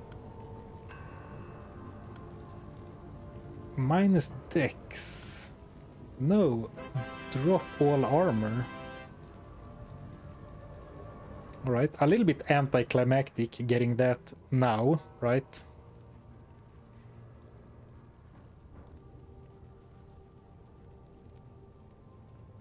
Oh well. Not gonna complain about a lucky drop. I guess actually these two pieces of gear are pretty good for being Act 1 normal, like 20 total res, 26 total res. And anytime I drop stuff, I'm gonna drop the mercenaries as well. Yeah, let's do it like that.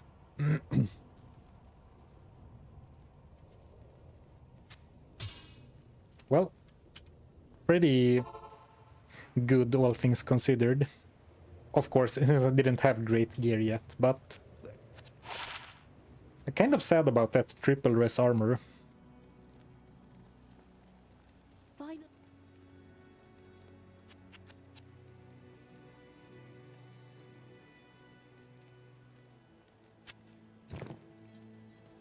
Can she even wear this? I'll Yeah. put that to good use. Greetings. Sarfa, my lord and savior, thank you for blessing me with more ASMR D2 content.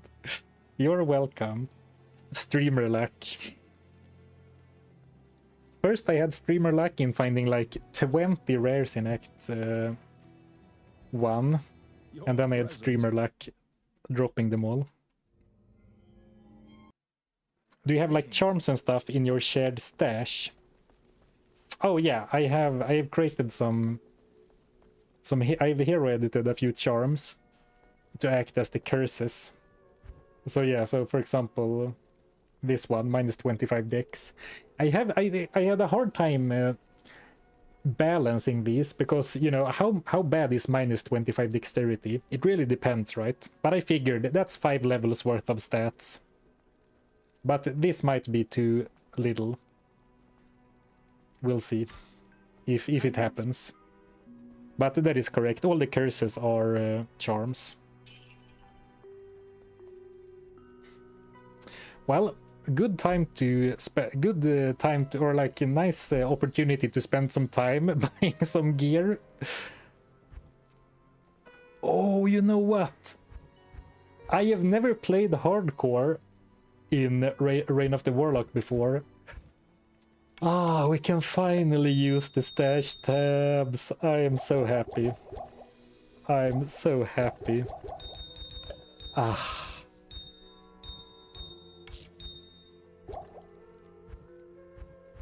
Oh my god, that felt great. Look at the clean stash.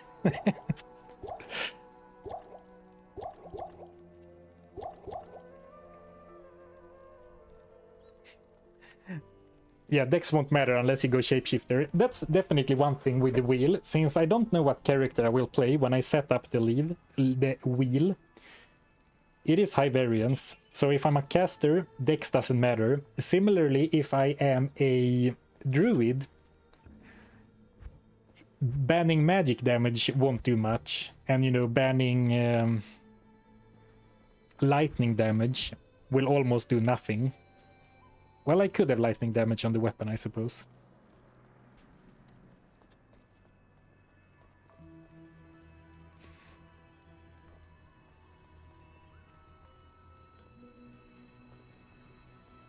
heard.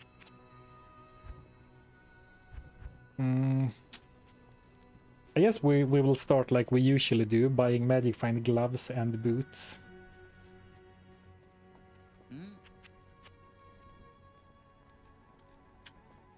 Though I'm only level 13, I wonder if that will sabotage me. I'm usually like 15, 16. Good day.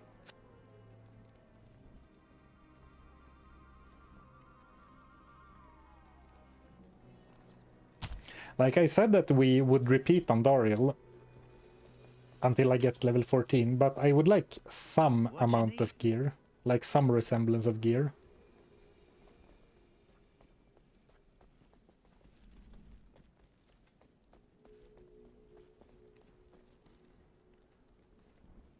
What if you wheel a new character? Start new game with all rules.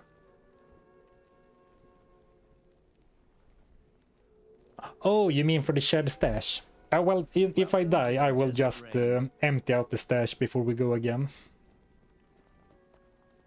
Good point, though.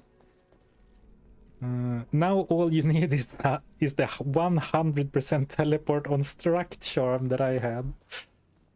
That's actually a really funny idea. I didn't think about that. That you could add the Oculus teleport to a charm. That would be really funny. But also, especially at 100%, seems like a suicide for hardcore. Tried it in high density mod, it was brutal. I can only imagine. Oh, I should, my bad, I should add.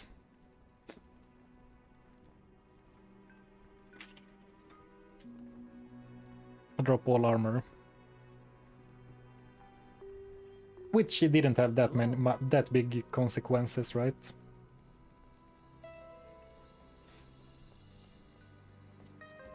Oh, well, I say that, but if you think about it, I lost like over 20 fire res. Like over 50 res in total. So it was actually a little bit bad. It's just that my mind immediately thought, well, your gear always sucks when you beat Andariel anyway. But actually it wasn't the worst. But yeah, definitely better than banning summons or a skill tree or anything.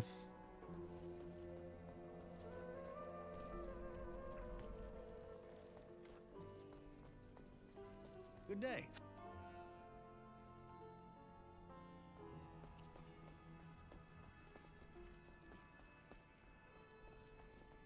Hi there.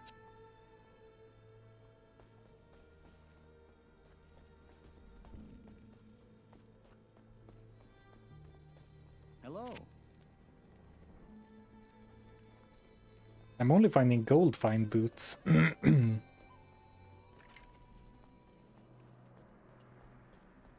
Welcome to the desert rain.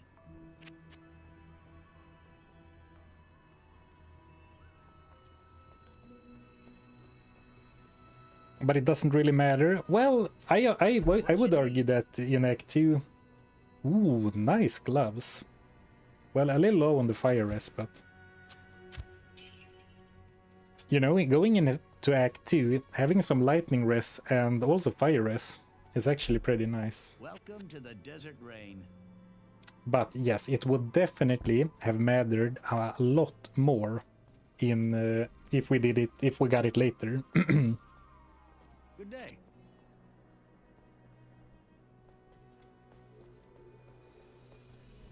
Sarpen when he sees big magic find. Welcome to the I mean, desert rain. items like this, big magic find and some actual stat, you can't ask for much else.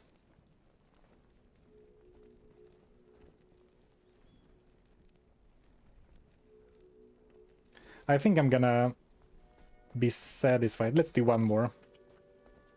I think I'm gonna be satisfied with the boots I have. So let's repeat Andariel until we get like 1 or 2 more levels. Great. Now that But maybe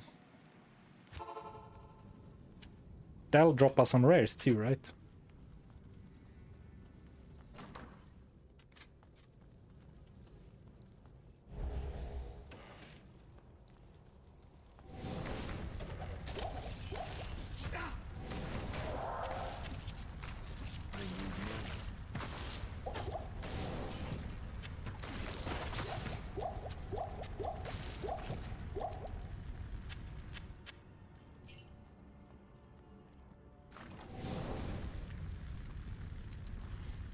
Does the rule say that you can't pick up the gear again that you had to drop?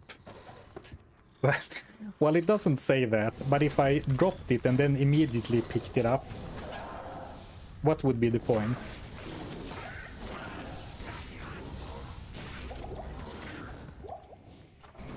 Not enough mana. It's not like I'm not in a jigsaw puzzle from the movie The Saw. I've done this to myself, so I don't want to like I'm not gonna rules lawyer my own rules.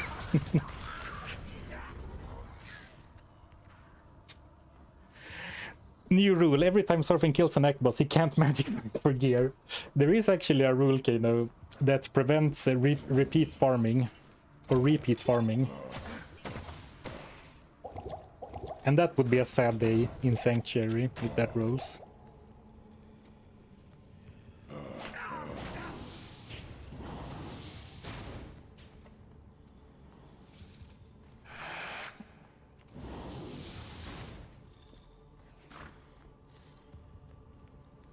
Alright, one more Andy kill, then I'm gonna grab a Pepsi and supercharge myself for Act 2. I'll stick with Alisa for the Andariel grind. Or not grind, we're gonna kill her 2-3 times tops.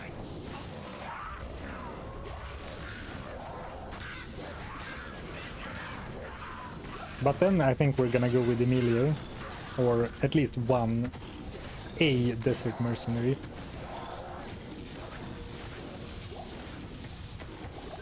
I probably won't power shop for Emilio specifically.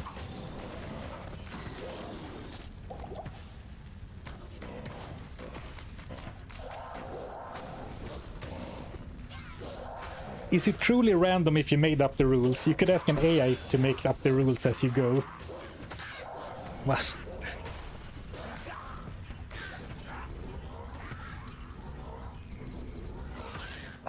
alright. Well, first off, if you ask an AI, you're also not getting truly random questions or truly random rules, because it just reads data online and makes stuff up. And it would guaranteed make up a bunch of stupid rules and a bunch of rules that are impossible.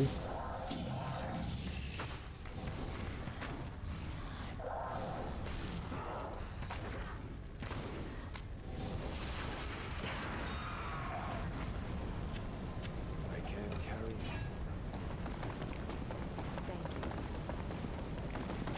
it. Longbow. Berserker's headgear. I'll put that to good use. Alright. I actually didn't get very much experience at all from Andariel. I need mana. Damn, this is expensive. 15 mana per cast. Maybe I need to put some points into energy. I can cast 3 fissures per mana pool.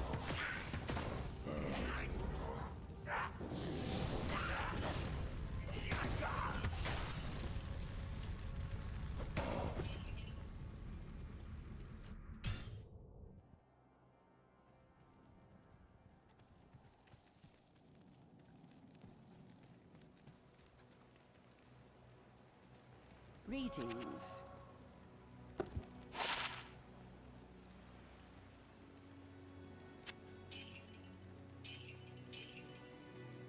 Oh, a small charm. Another life one. Right, pretty alright.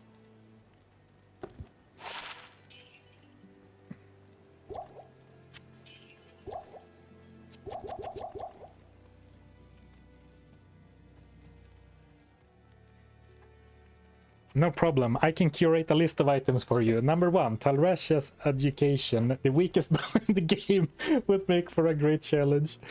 Murph, that is exactly how AI talks. I have tried chatting about Diablo 2 with AI. And to be fair, they are getting all right. They are getting the basic stuff right. But there's a lot of stuff like that.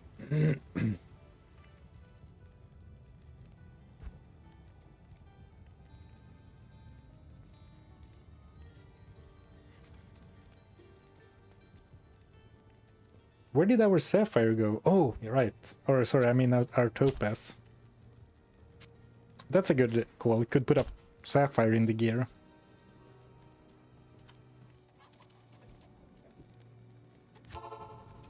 Let's do one more, and then I'm sure we will get decent enough experience now with this amount of magic finds. Or I'm not sure, but you know. What I'm trying to say is that the magic find numbers are alright.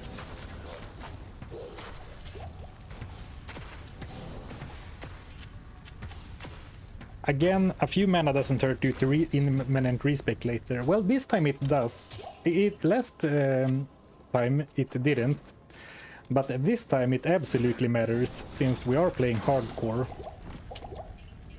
So, you know, every point spent in energy is a point not spent in vitality.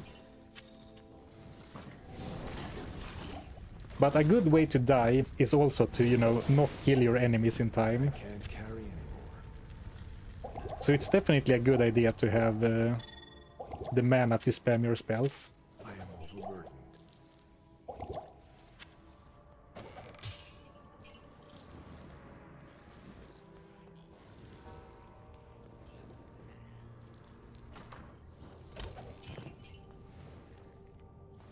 Are you allowed to reset your skill points? Absolutely. I think it's more or less required, like that we use one of our respecs if our primary strategy somehow gets banned.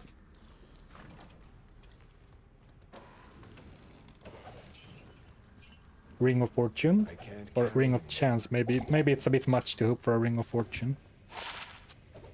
Oh, we can sell it. Ah, I mean mana from gear, not from stats. Okay, gotcha, gotcha. Yeah.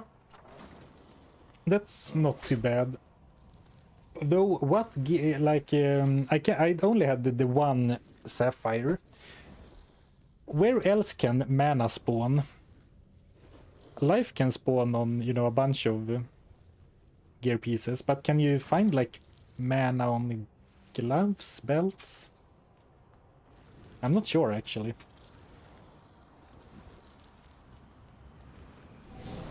But like if I had a couple more sapphires, we could make a sapphire armor. Or if I had a couple of T runes, that would actually be pretty nice.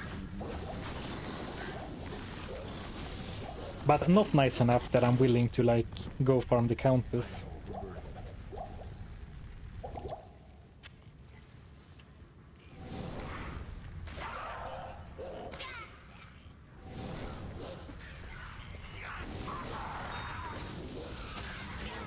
Amethyst. I think Amethyst is the one we found the most of, and sadly, I think it's the least useful for this character.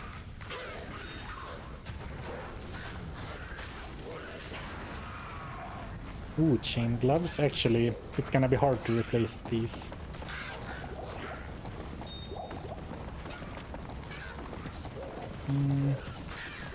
We can leave the rest.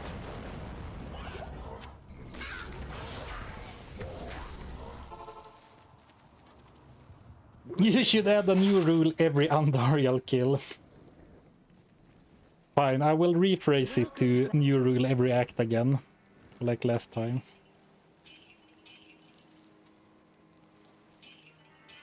For next stream.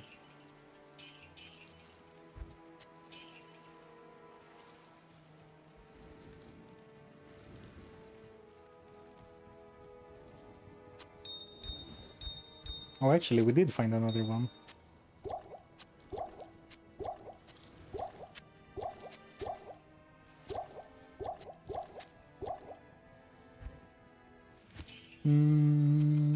That's that, right.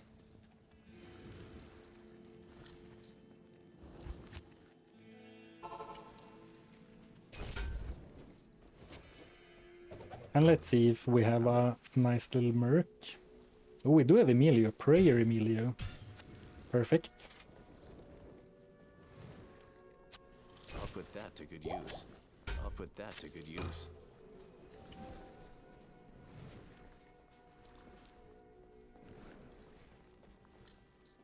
How may I help you?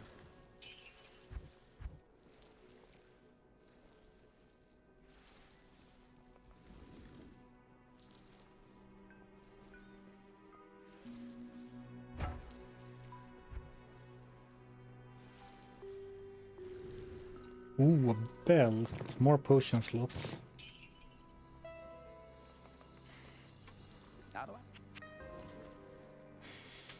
If we were really min-maxing, I guess I should make sure to buy a 3-socketed breastplate right now, but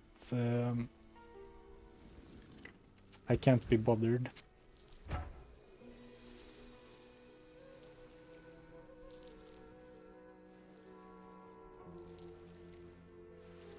Life steal and poison damage. Nice little Emilio I'll put stick. that to good use.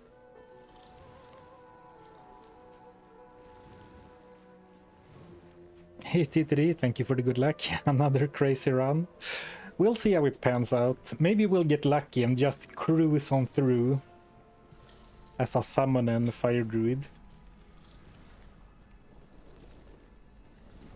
Is there any rule that specifically bans Emilio?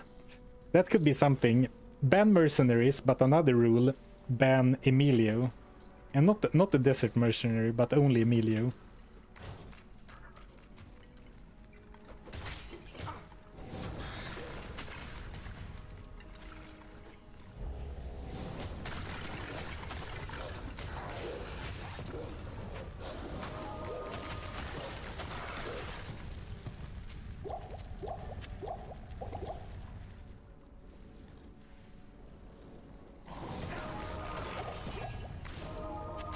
We could go with the Molten Boulder on left click.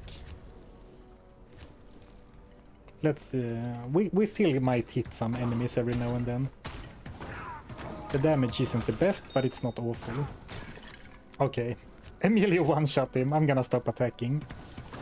But having the bowling ball can be kind of nice to push enemies around.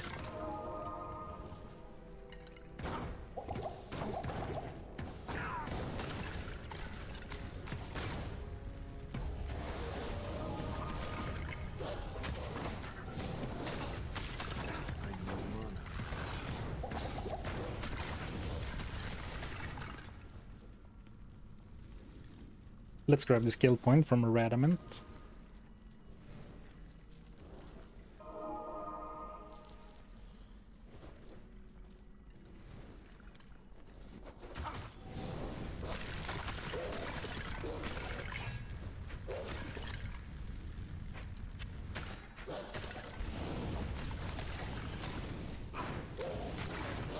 Yeah, it's true. Act 2 has a lot of areas where this is good. Lots of narrow corridors.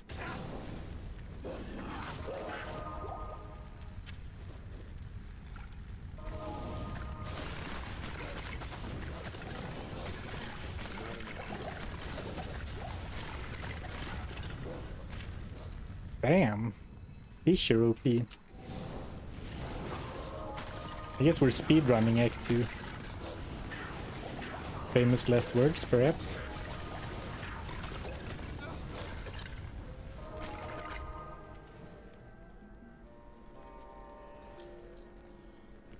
So I went and checked. Lots of very useful uniques have +2 mana, you just never notice. I can believe that. Like, you don't really pay attention to the plus mana stat. Is there a rule for Act 3 Merc only? The only rule that pertains to mercenaries is one rule that bans all mercenaries. But any gear rule that applies to me will also apply to mercenaries. So like, if I can't use runewords, Emilio can also not use runewords.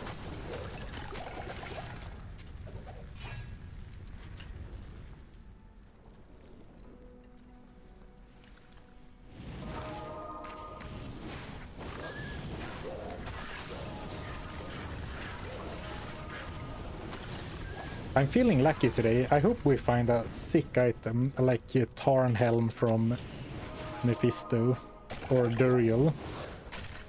Skin of the Viper Magi from Bale.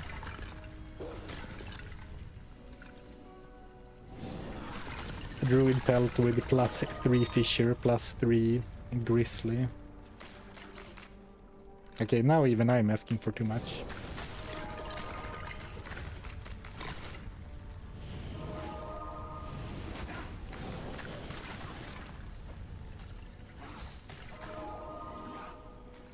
Spirit Runeword has mana. That one I did know. I did know because when you're playing a caster and you've been stingily not invested a single point into mana, but then you get Spirit, which has like over 100 mana. It's such a major difference, right?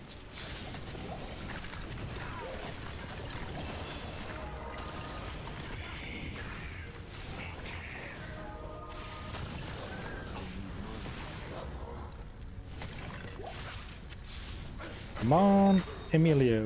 Another chipped amethyst. Swinging in amethysts over here.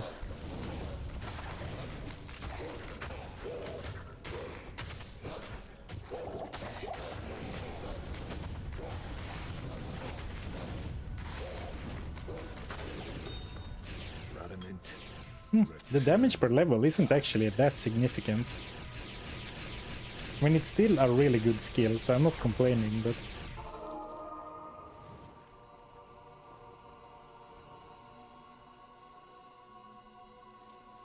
Stay a while and listen.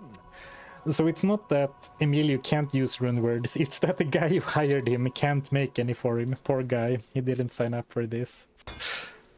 He should have read the fine print before signing up to this mission.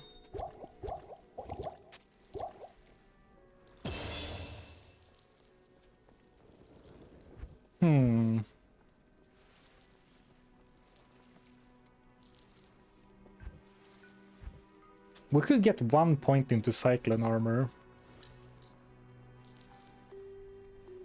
Just for that tiny bit of extra protection. I don't hate it.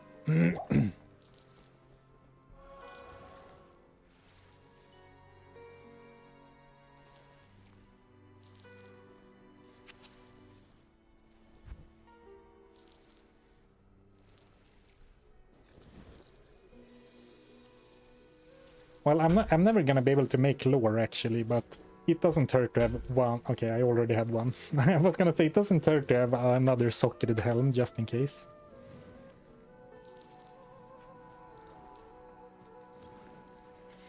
Good day.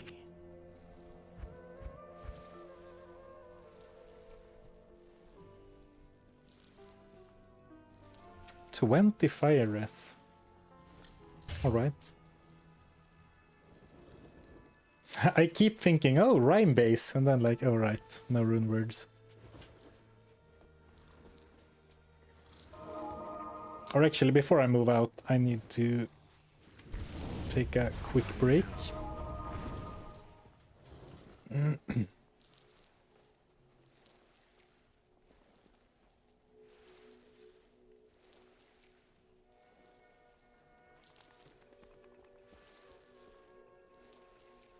Be right back. I'm doing a Pepsi run. I said before that I'm gonna cut back on the Pepsi, but not yet.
I even have some coffee left from the start of the stream. Bottoms up. Ugh. Awful. Absolutely awful, but you can't let caffeine go to waste like that.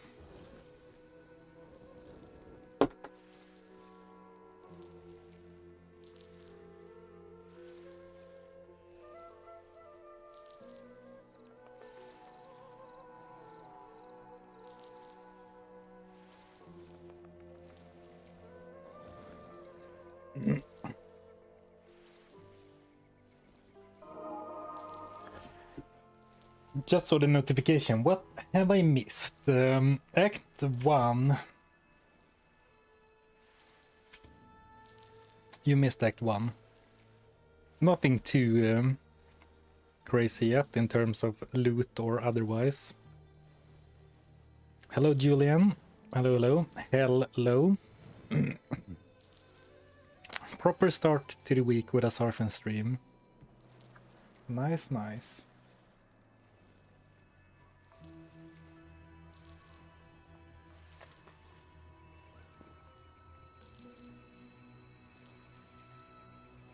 Right, enough of a break. Let's move out into the desert.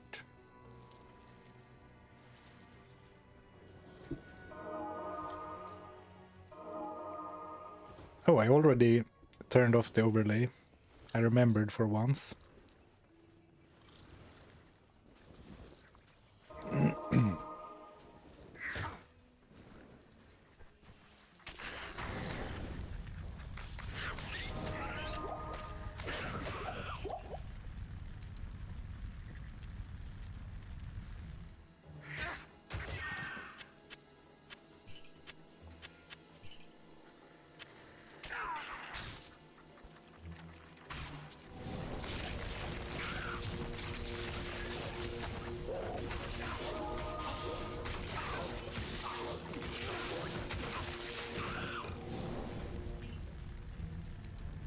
Hardcore feels like a good way to get out from under a particularly horrible run rolls. True, but I'm not going to die on purpose.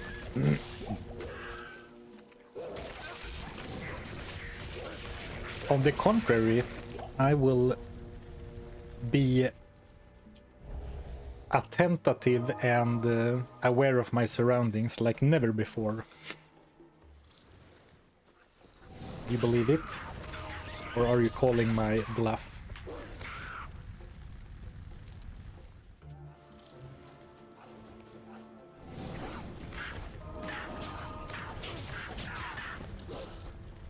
It's nice to get through the early game quickly, because, you know, gear and everything is a bit more interesting later, but it feels a little bit weird to be running around with a fisher druid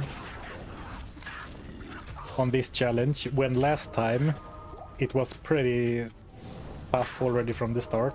Like, we started with no combat skills on the barbarian, and then no cube, I believe.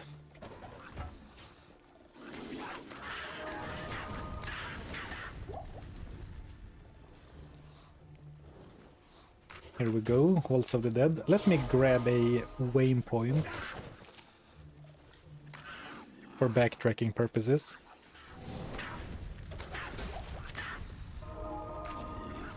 Like never before, I call bluff. I bet you were more aware during the 1 HP challenge. Fair. Yeah, the 1 HP challenge, that one was special, because then I had to pay attention to the game to the level where I actually started feeling bad that I wasn't reading chat. Like, I felt like a bad streamer because I focused 100% on the game. Welcome to my shop. Well, actually, I felt a little bit like that when I played Diablo 1 as well, because everything was new, so I didn't pay very much attention to chat at all. But at least for that one, people seem to be pretty on board, you know, fully experiencing it. So I'm definitely gonna start mixing in some, you know, first playthroughs of classics in between the challenges.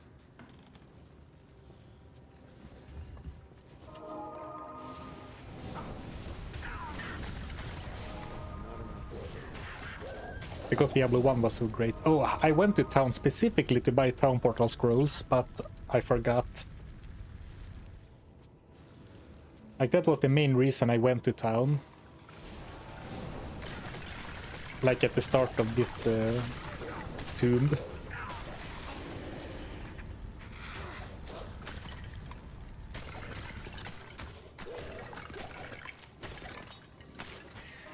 If the no runewords rule and similar rules were no additional starting from now, it would make the drop rules way more interesting. I see what you're saying, but those rules are definitely retroactive. Otherwise, you know, some runewords are simply so easy to make, like Stealth and Ancient's Pledge are such powerhouses, so that if you roll no runewords later and like the only downside is you can't upgrade your runewords, it doesn't feel as impactful.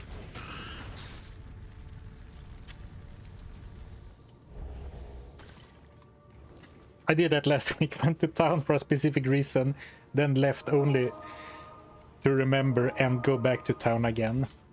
Do you mean in Diablo or in real life? Because that has definitely happened to me. I notice something is missing, so I go to the supermarket. But since I'm going to the supermarket for this specific thing, let's say it's toilet paper, TP, like in this example. But then, like, I'm going to the store anyway, so then I make a notes app on my phone and you like add a few other things, like buy milk, eggs, and some other stuff. But I don't write up toilet paper because that's the whole reason I'm going, right? Surely I won't forget that. Then you get to the store, you completely forget why you went there. You take up the list and then you buy everything except the one thing you went to the store to get.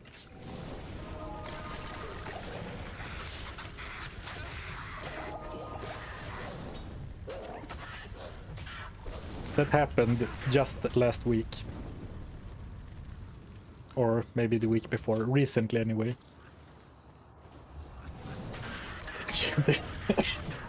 Ouch! The joys of getting older. Older than 30, I guess. Oh, right in the age. Ouch.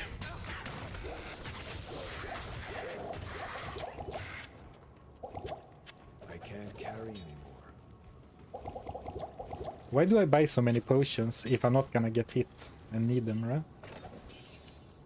Here we go. Actually, I don't need this many keys, probably. What do you think, chat? Do I need 3 full stacks of keys? They are probably not even fully stacked now. At least we're not playing the assassin. And stacking keys. Yeah, I don't need this many health potions, especially. Since I have a better belt now. Oh, somehow I found the 2 rolls of toilet paper in the tomb, so I didn't need to save and exit. It is an honor to serve you.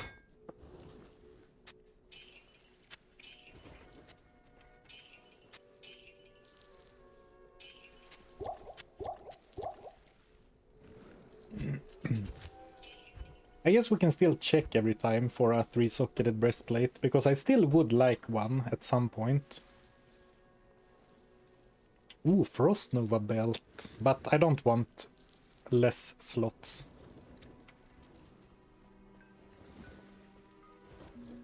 Approach and let's trade. There's nothing wrong with Fisher, I like it. Oh, I almost forgot TPs again because I read a chat message.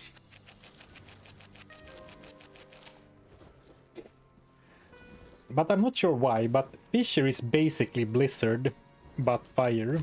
But for some reason I way prefer Blizzard.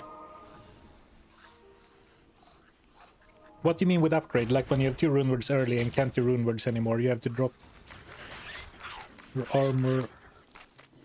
Well, so basically, the way the rules work like this is like this. If I roll... When we beat Andariel, if I roll no magic items allowed, I have to throw away all the magic items I'm currently wearing, right?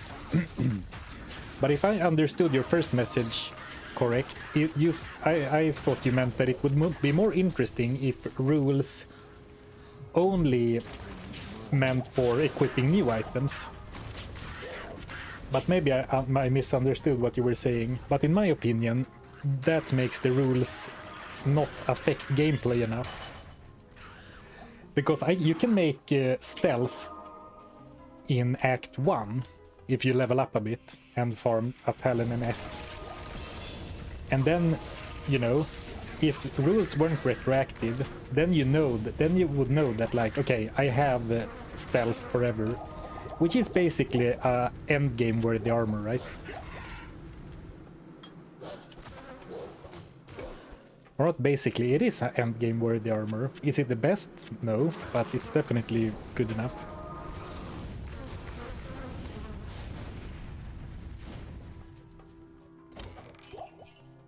No TP. I tried making it so that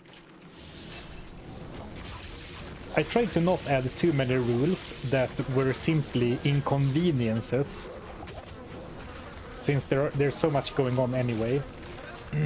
But you could definitely add a bunch of those. I do have no minimap still, because I found that very funny last time. Why don't you buy scrolls with shift? I have a very specific reason for that. I don't like my tomes to be completely full, because then if I pick up a scroll off the ground, it ends up in my inventory. I like when my scrolls are, or when my tomes are between 10 to 15, because then I can keep picking them up.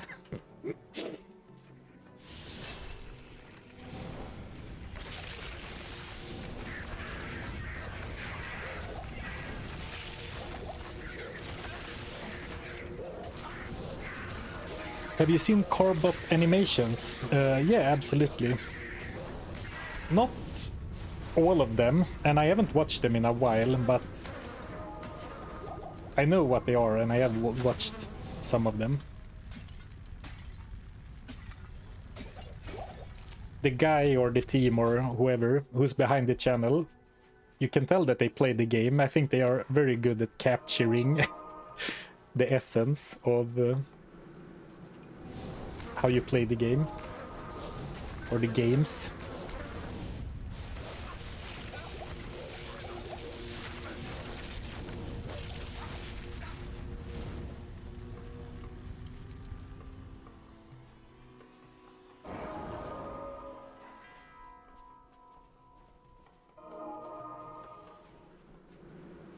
Exactly, they hit every little inside joke in existence. Yeah, well put.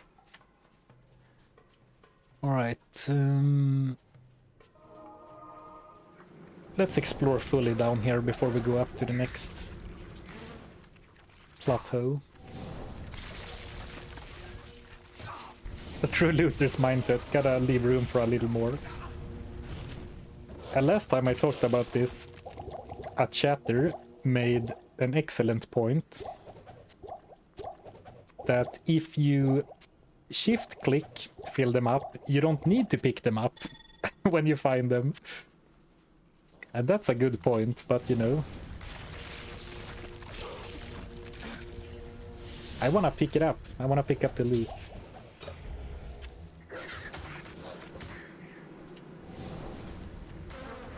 Though unless the challenge restricts you from doing that, it is a bit nonsensical, right?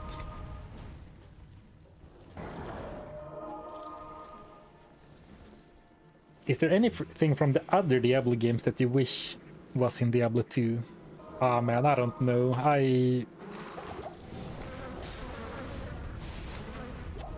It's hard because it would change so much, right? For example, an example is that in Diablo 3 there are a lot of items, a lot of uniques that alter the way skills work. And that is very cool, but if that, I'm not sure if it's actually would fit in Diablo 2, because a problem that Diablo 3, and I think also Diablo 4, if I understand correctly, suffers from, is that most builds more or less require very specific items, because if you don't have them, it's so lackluster. But something that I find really cool in Diablo 3 is that in the end game, at least, you get access to something called the Canai's Cube, which basically allows you to extract 3 unique modifiers. So for example, if one unique item had something like Molten Boulder, instead of shooting the Molten Boulder out in a straight line, you shoot out 3 of them. Or maybe instead of shooting it out, you summon a boulder that levitates around you. So it's changes like that. And then the Canai's Cube allows you to extract those, so you can pick and choose 3 of them completely freely. And that is very fun and a cool game mechanic for Diablo 3. So, but while I like that mechanic in that game, I don't think it would necessarily work in Diablo 2.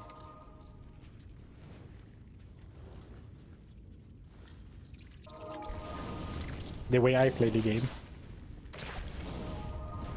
Eldrune. Well, Eldrune is probably completely worthless if we're doing no rune words.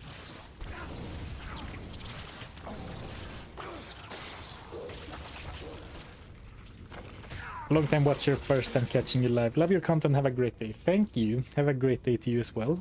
Glad you enjoy the content. You need to pick up 0 gold like in Diablo 1. It was funny because people messaged about that in chat when I played Diablo 1, but I was like, what are you talking about? Surely there aren't 0 gold piles. But then someone clipped a little snippet from the stream, and at some point, very late into the game, I do pick up a gold pile that it's like a gold pile like this, but it's literally 0 gold, which is funny that it can even happen. But I gobbled it up like a true goblin.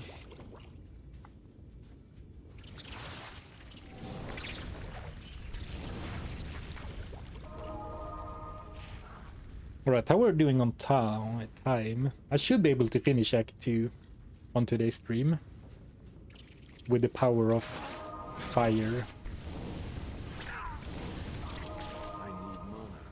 Though actually, I want to make sure I'm prepared for Andariel, since we are playing hardcore. But with Fissure, you kind of can just run around, right? You can drop fissures on the ground and run. So as long as I bring some stamina potions or something, it should be fine.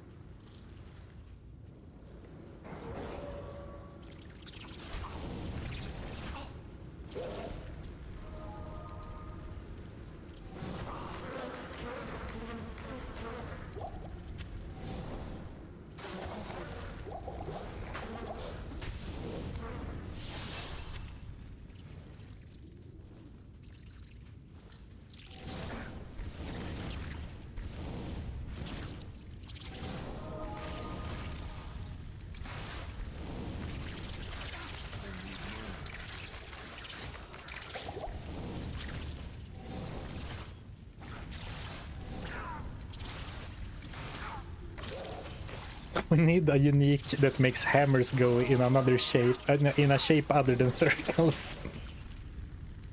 Like a star formation. Oh, what? What an amulet.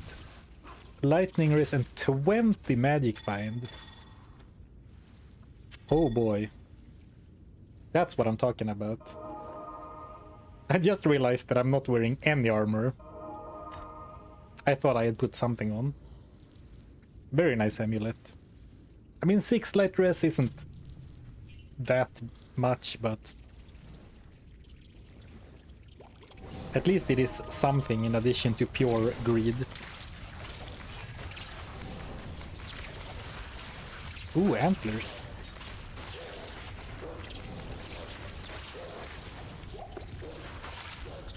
3 life, 3 mana, no skills, alright. Ooh, tier rune. I realize I'm saying ooh, ooh, ooh for every item. But a tier rune, that would be really nice for the mana issues. Like when taking care of big groups of trash.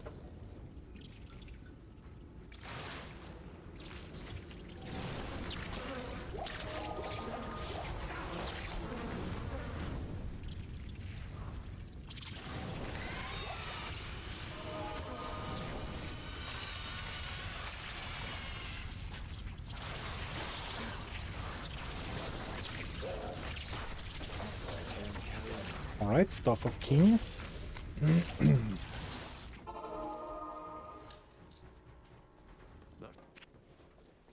Greetings.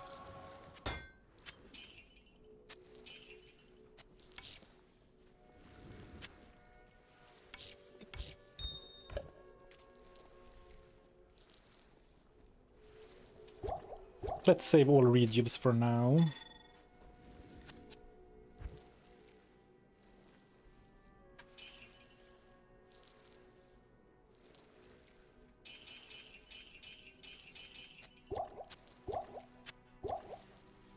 Well, now I kind of want specifically a 3-socketed breastplate.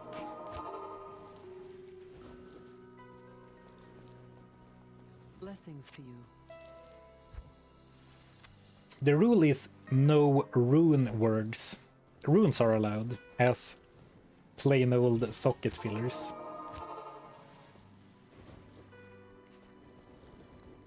Greetings. Are you planning on finishing the... Oh, I could use it in a shield too, actually. Are you planning on finishing the Magic Find Only run? Not right now. And probably no. Actually. It kind of became a gimmick. And I felt like already after normal, it was like, okay, we know how this plays now, so maybe, but probably not. Ask and learn.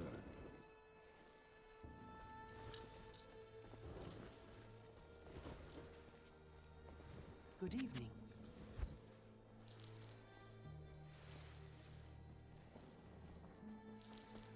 Actually, I don't want a power shop.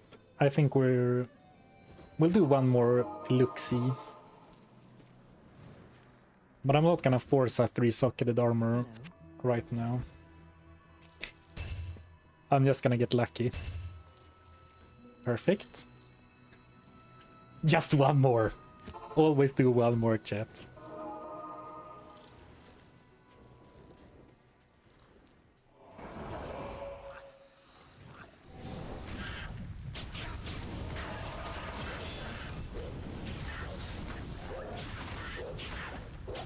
Let's keep pumping life since we're coming up against Andariel, but I kind of want to save some stats. Or simply put some more into strength. So I can wear some other stuff as we find it, like some heavier armor. It is not the same wheel as the previous run. The full list of rules is in the YouTube VOD description or YouTube stream description. It is similar, but I have changed a few rules and then added like between 10 and 15 more. There's a total of 45 rules this time.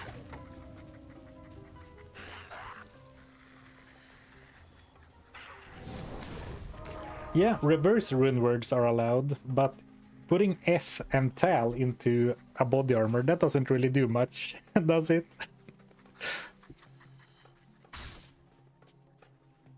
Like poison res and...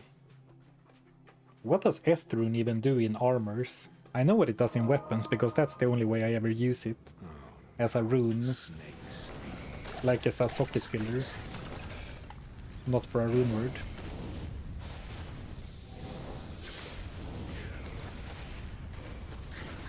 Not enough mana.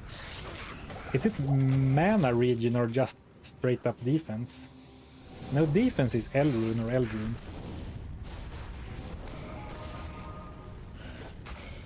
Mana regen, yeah, that seems I can believe that.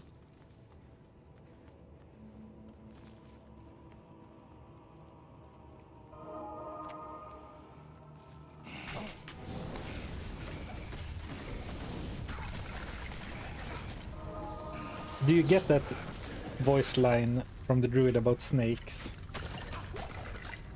It's from, it's a reference to snakes on a plane, right? Though I haven't seen that. But that's one of those references that are so memey that you kind of get it without having seen the original source material.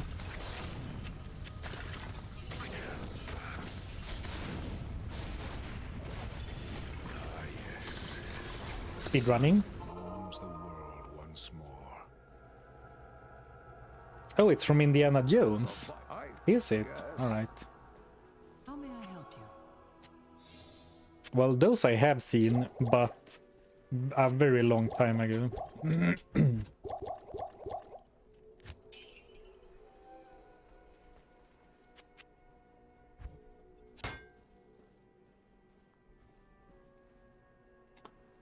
Three-socketed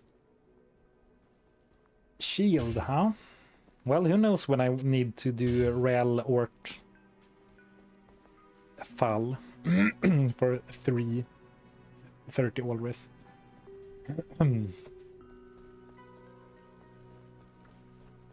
I've been researching the old records.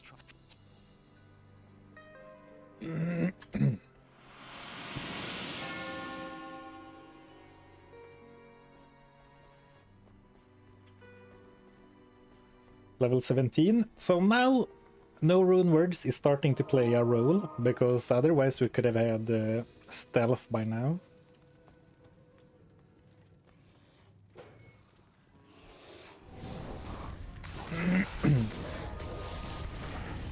So like no runewords doesn't matter that much yet, but you know, no stealth, no Ancient's Pledge, no rhyme, no insight, no lore. It will have a big impact eventually, without a doubt.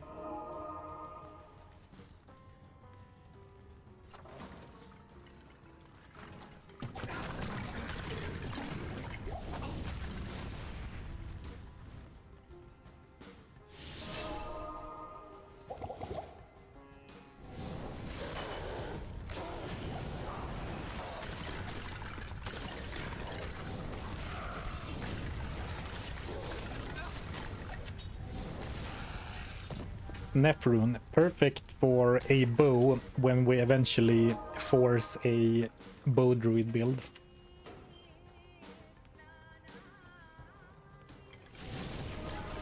Going back to when I played Diablo 1, people were telling me from the very beginning that, like, you need a knockback bow, that's the shit in this game.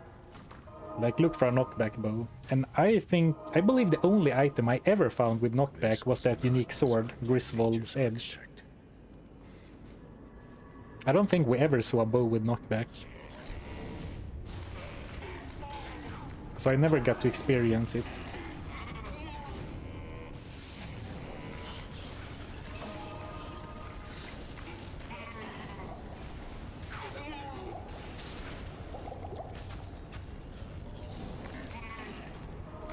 Now I'm not even bothering with half of my summons because I want them to not block the way for Emilio.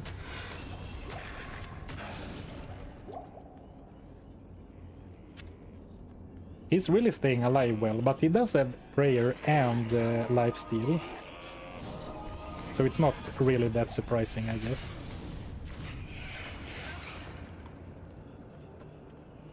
Wind Force has knockback.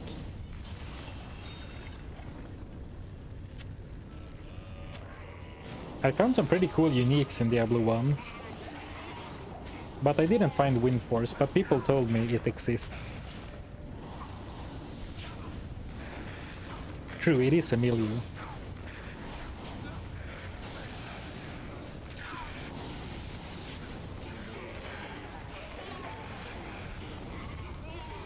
Another T rune.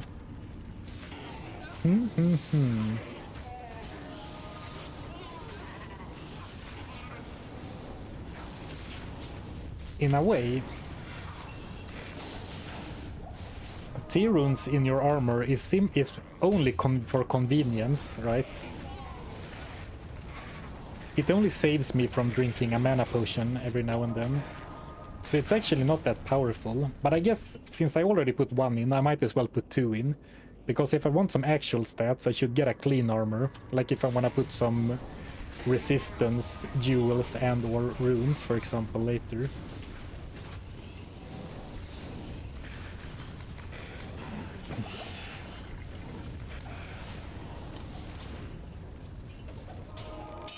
But having some mana after each kill, it's gonna be really nice once we go into Act 3. And let's use some of our resources. I'm always so stingy, right, with all my gems and runes and everything. Can just use a few of them to make the game easier right here, right now, because we'll never know. Maybe we can't use them later.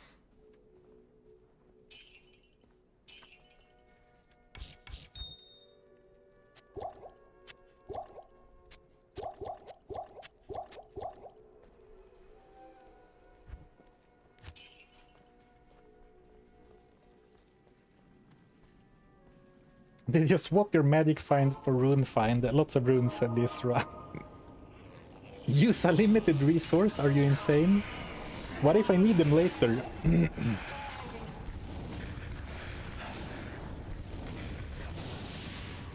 I played a lot of Final Fantasy 7 and 8 when I was younger.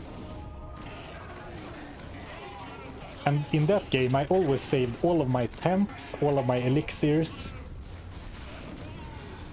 I maybe used a high potion every now and then. But you know, the thing is, if you don't know where the game ends, you never know when you can use them, so you end up never using them.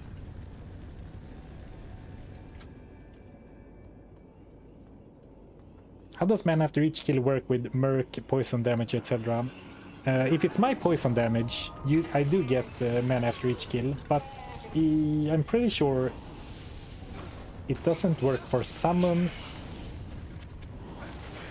and I'm very sure it doesn't work for mercs. Like, for example, watch him kill this guy. I don't get the mana leech symbol then, right? Well, if he could kill one. But if I throw down a fissure, you see I start leeching.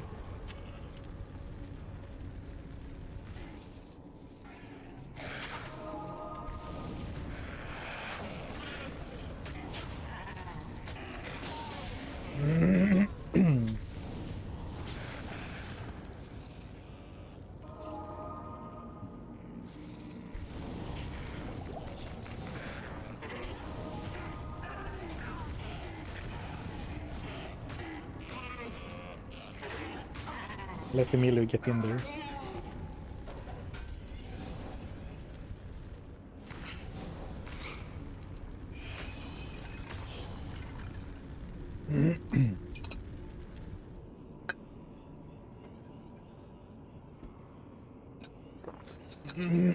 Yeah, I haven't played the...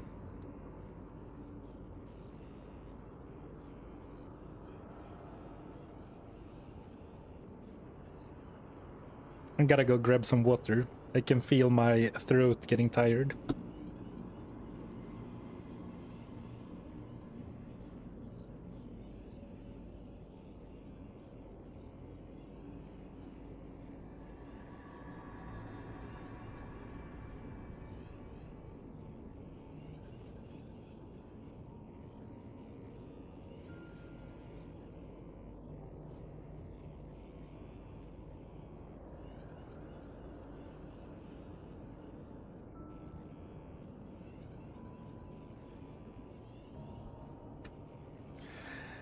What I was saying is that the Final Fantasy VII remaster doesn't interest me at all. I haven't actually even tried it, but there was something about the PS1 era JRPGs that I found really appealing. But like with remastered everything, not for me.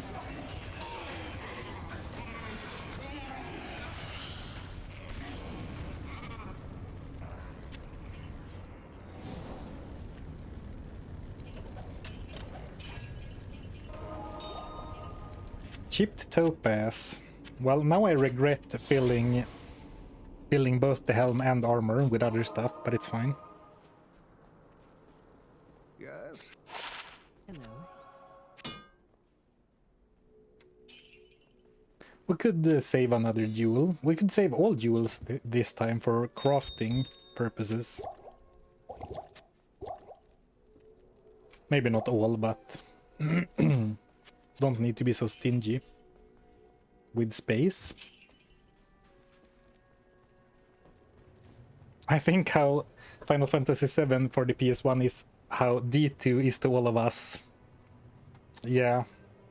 Except yeah, exactly. And then D2R is a great remaster for us old heads that liked the old game. I think they did a great job, honestly.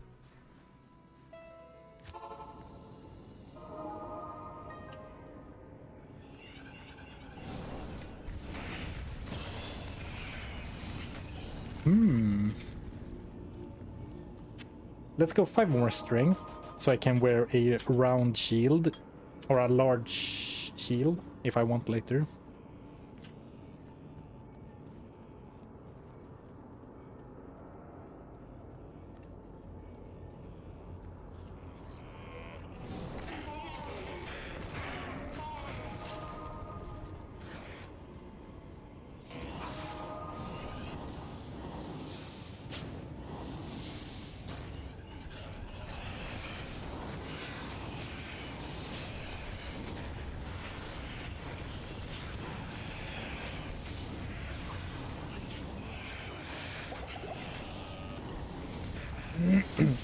But it's also...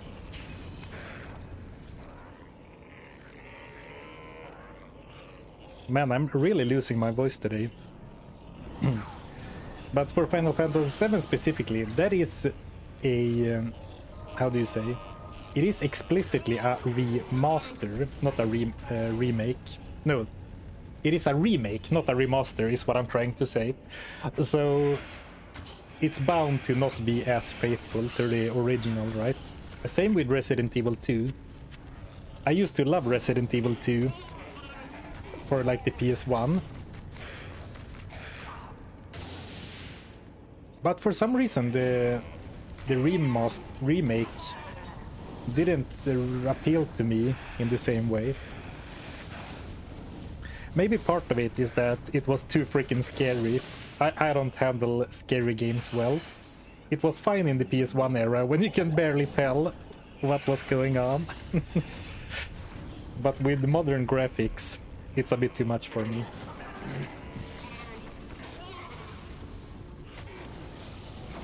This is how you know a run is starting off easy, by the way, talking exclusively about other things.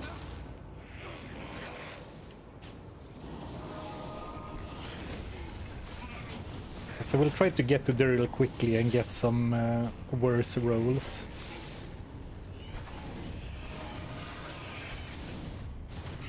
Finally.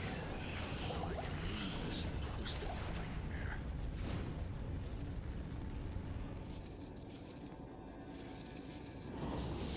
I gave up on D2 after getting to hell with a sword. It's borderline impossible solo playing the game blind.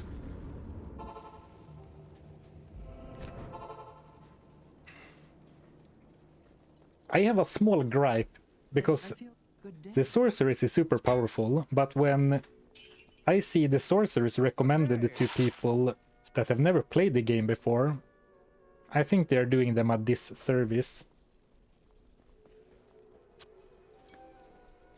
Because the sorceress can be kind of hard if you don't, you know, really know what you're doing. It's very much a glass cannon.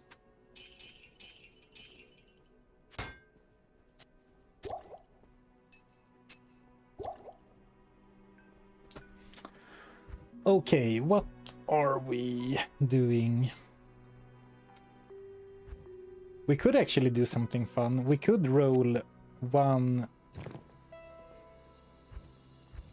fun and cool item in the cube.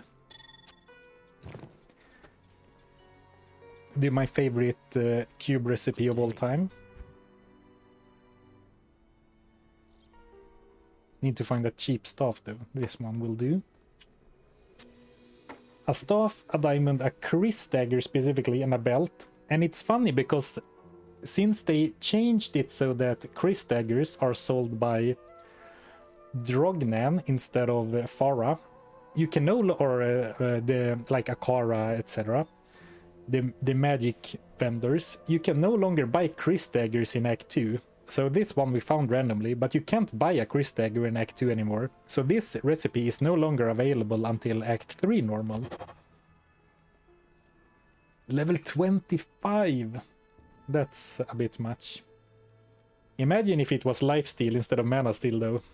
That would have been nice. But this one, it's gonna be a while before Emilio can wear this.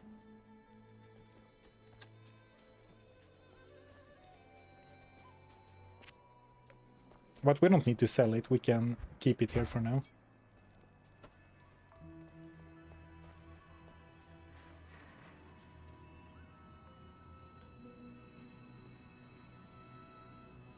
The biggest miss from D2 Remake is that they didn't explain runewords in the game itself. Yeah, it's funny, I kind of take all of that for granted, but it is kind of silly that such a big part of the game, like first of all cube recipes, but especially runewords, aren't explained in-game at all.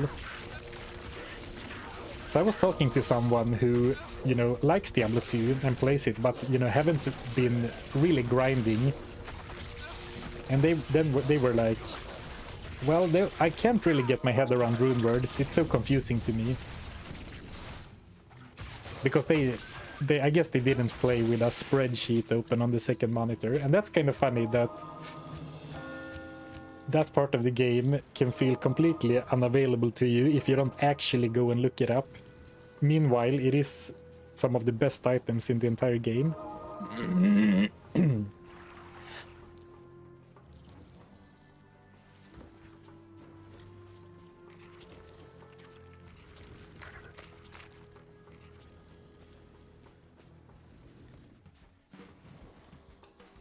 I still apparently haven't learned where the different tomb symbols are.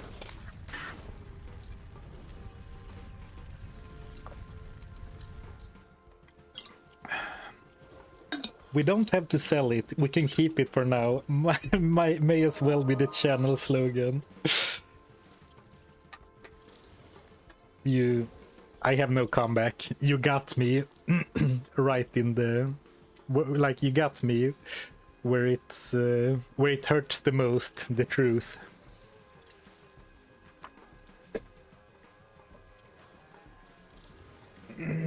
Have you ever gotten the runeword Last Wish or grind for it?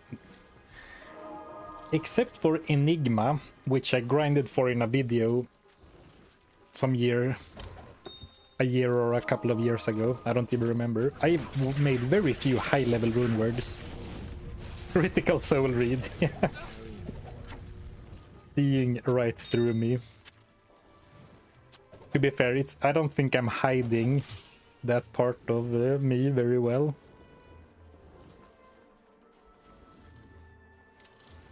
Okay, that's the one.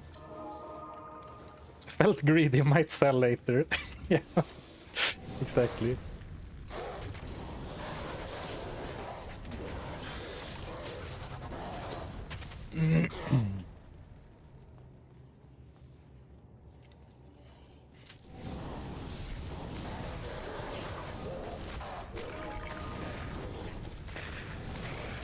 And you know, to be fair, most of the stuff I save doesn't get used, but especially for this run, because I remember how it played out last time.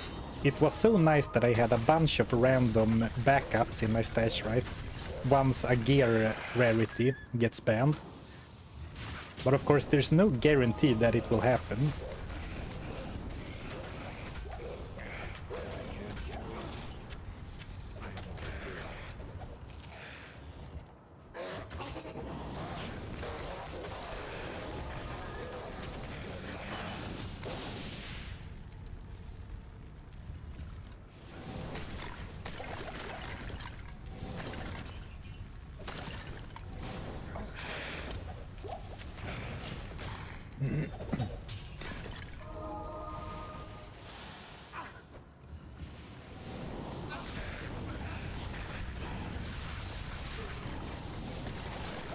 Ooh.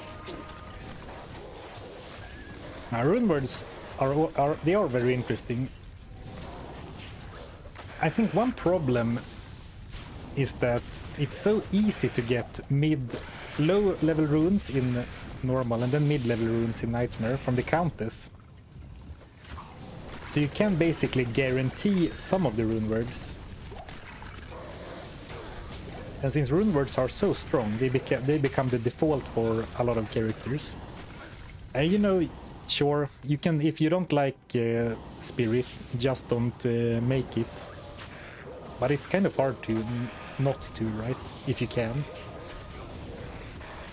Same with insight.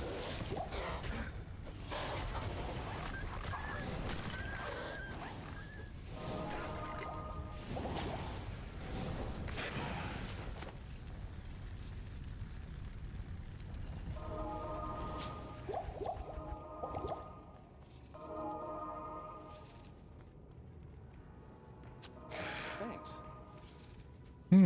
Where are we going? Let me zoom. Okay, so it could be this way and then left, I suppose.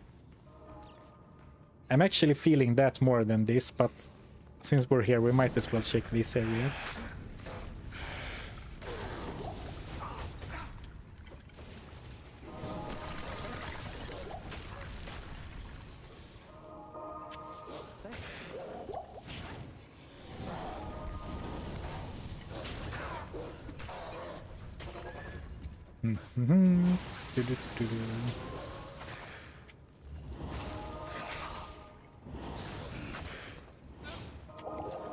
Something I will be careful about is the Oak Sage. Because Oak Sage is, Oak Sage is great. As someone that boosts your life with 30%, fantastic. But the Oak Sage itself only has 60 life, so it's very flimsy. So I find what often happens is that when you need it the most, aka versus a very strong, dangerous enemy, it often gets killed. So, the boost, the padded life pool can sometimes instill a sort of false sense of security. Because once we encounter a lightning enchanted extra fast pack of scary monsters, it's very likely that the Oak Sage will die, especially if I start retreating. Good evening. Good evening. Just because something is better doesn't mean everything else is obsolete. It's just not as good. Still works just fine. I agree, but the problem with runewords is that it's so much easier to make it's so easy to make lore and rhyme and Ancient's Pledge and stealth compared to finding a cool rare or one of the uniques. But, I played the game so much that, I'm perhaps more tired of runewords than most. But some of the gear-restricted rounds, like I've streamed the uniques only twice on the channel. And both times I've had a lot of fun with that. Because then you don't do that and you, you use the weird, bad, awful, as well as the cool and pretty useful uniques.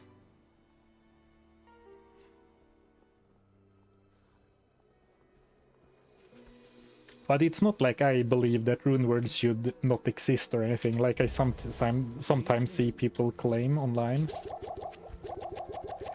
Alright, burial time. I think we should be safe, but it is also the scariest fight so far. Almost another spin. Yeah, yep. What's your favorite character / build in Diablo 2? It's hard to say one, but to give you an actual answer, Boazon is definitely up there. I like physical Boazon, strafe and multi-shot, I like a lot. Thanks.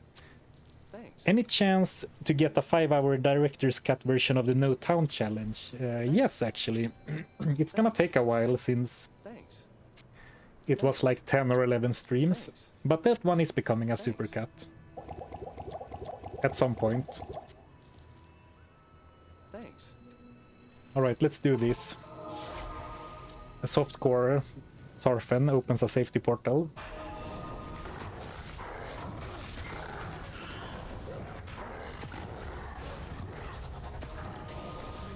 Man, we're clowning on him. So I guess when he isn't moving, Fisher isn't really doing that much damage to him.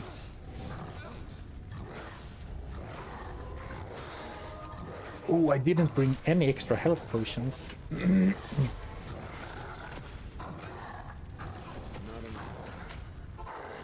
We don't need to let Emilio die.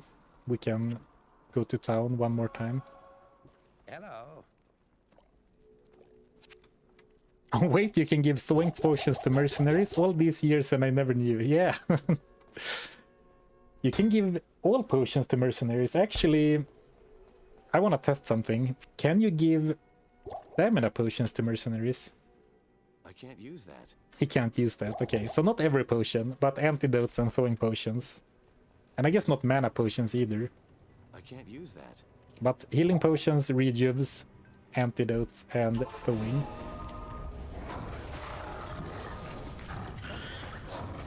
I mean, he doesn't even have a stamina bar, so it makes sense.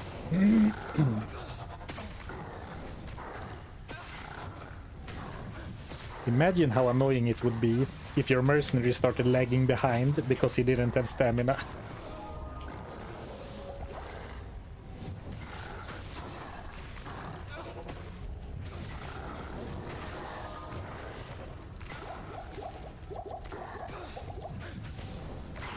Here we go. Easy game.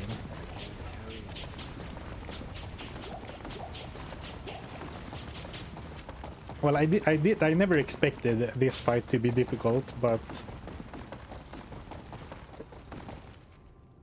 as I said, it is still hardcore.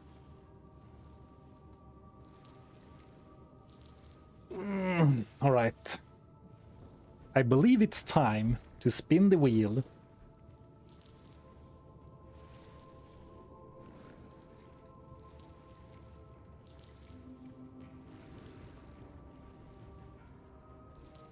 Here we go. Third spin. Let's just do it.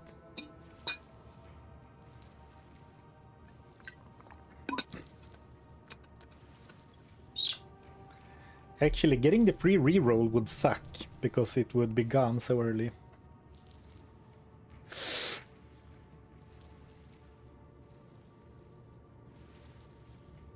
That removes a lot of gear. That is a lot of gear gone, but you know, we can't be surprised that the wheel takes stuff away from us. It's designed to do that, right?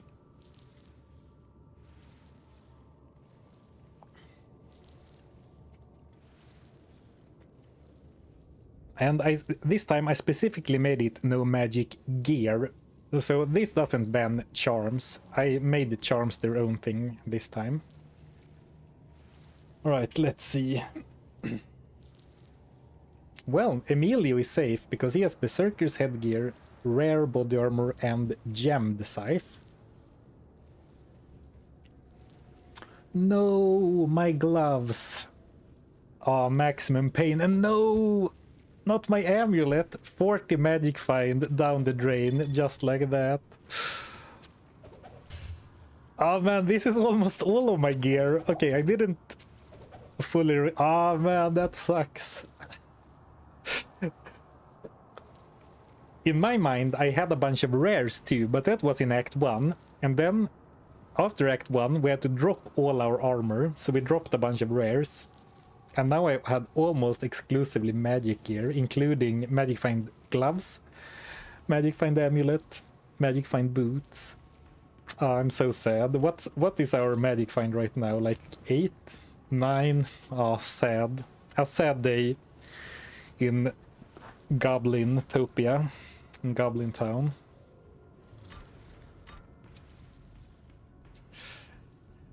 Rip Magic Find gear.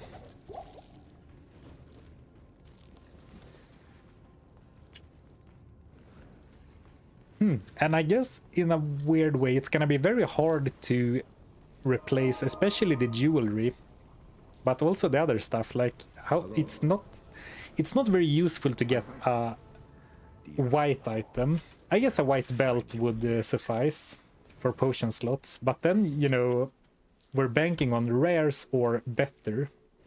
I guess a superior belt is fair game. Oh boy. Greetings. Well, it's fun to get no magic items early when it has the most impact, right? Fun. Fun in a cursed way. I should really be looking at another weapon. Anything would be better than this, right? Since I'm not attacking. Ooh, pray for a decent ring of Ormus. True. Yeah, Ormus could be big. What about crafted items? That is also an option, but we need a perfect gem and the right rune. I guess that would have been a reason to actually farm the Countess for crafting runes. I didn't think about that. So just to be clear, so we're all on the same page, magic items are only the items with a blue name. That is magic rarity. Rares, crafted, the other colors are fair game. For example, this is a rare armor. That's not magic.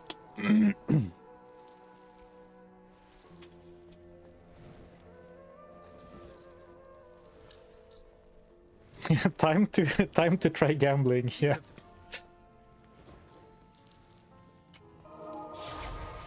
I suppose. Let me just double check. Yeah, these are gemmed.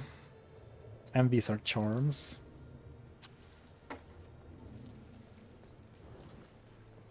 Greetings, Jared. Good day. Greetings. Ormus is gonna come in clutch. Well, even if he gives us his usual crap, it is gonna be an upgrade, so can't really complain.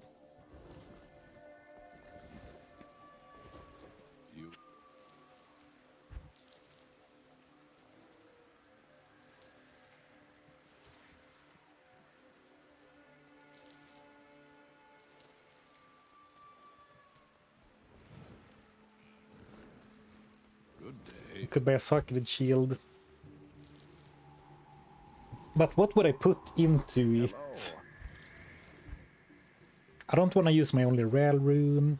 Mana region would be fine.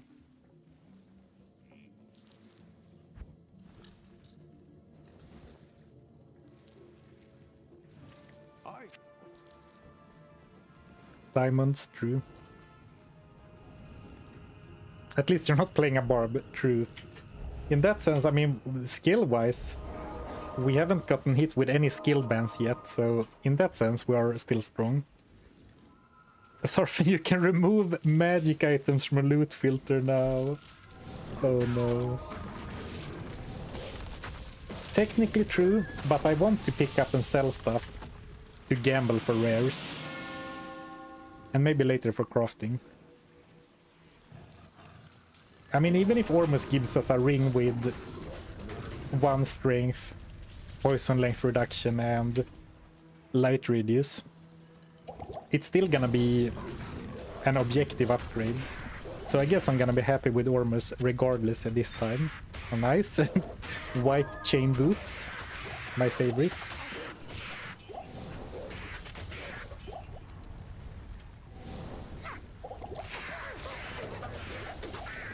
Yeah, once again, magic items are a rarity in Diablo 2 with blue names, and that's the only thing that magic items means.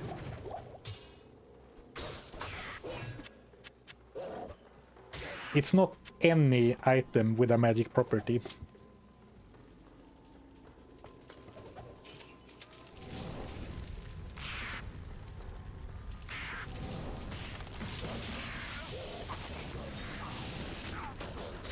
And you know, in hindsight, I'm very happy that I didn't spend another 15 or so minutes finding the perfect magic find boots. Because I lost them later. Like, or I would have lost them now. like I did with the nice gloves.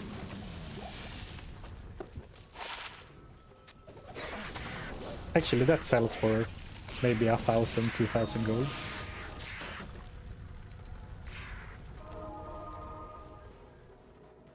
Gonna suck if you find Jeweler's mod shield.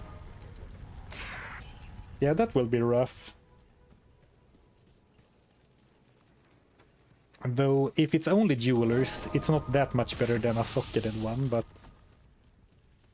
Yeah, and or if I find a Druid Pelt with +3 Fissure, but it happens to be magic, that would also suck, because then it's off limits. So, you know, once the rules start stacking on top of each other, it really becomes a weird run. In a weird run in the best possible way, I would say.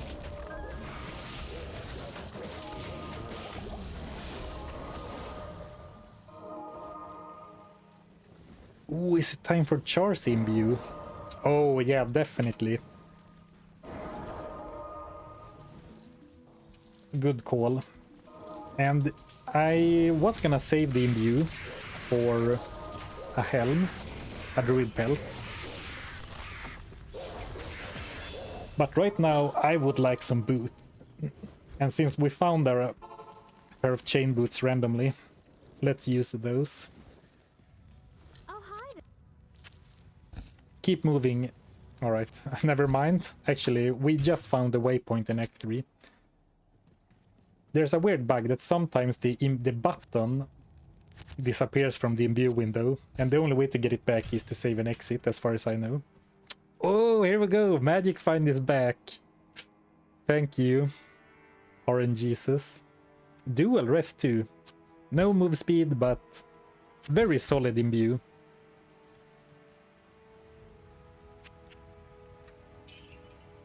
Or it's a solid imbue. Let's not get ahead of ourselves. Solid imbue for normal.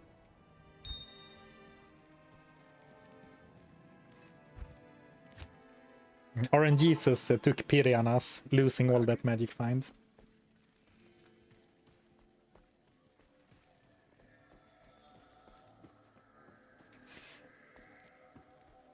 The thing with stuff like Jeweler's Monarch of Deflecting is that that's actually not very good in a solo cell-phone setting.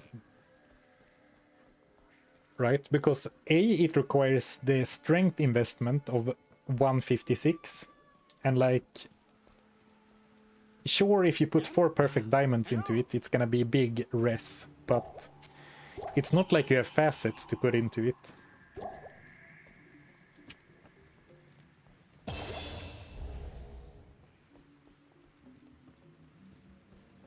Good day.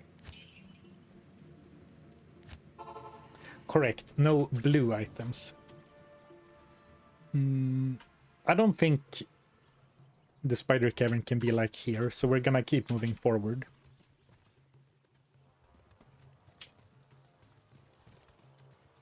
Just farm the 4 facets. Just farm specifically 4 fire facets.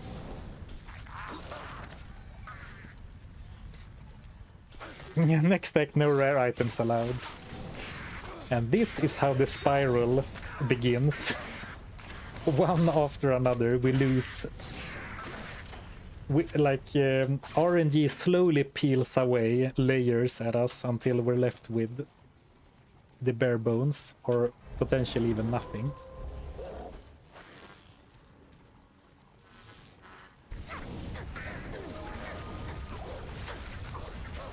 Are my eyes deceiving me? Sarfin playing hardcore? You know it's on this run where RNG decided the game mode.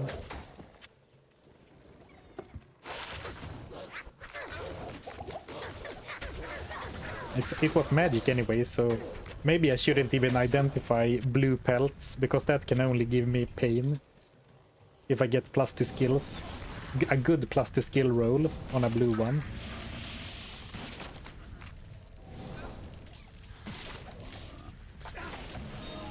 Well, as rough as losing literally 90% of our magic find was. Or actually not literally 90, maybe more like 80, 85. We do still have all our skills, so we're still quite strong.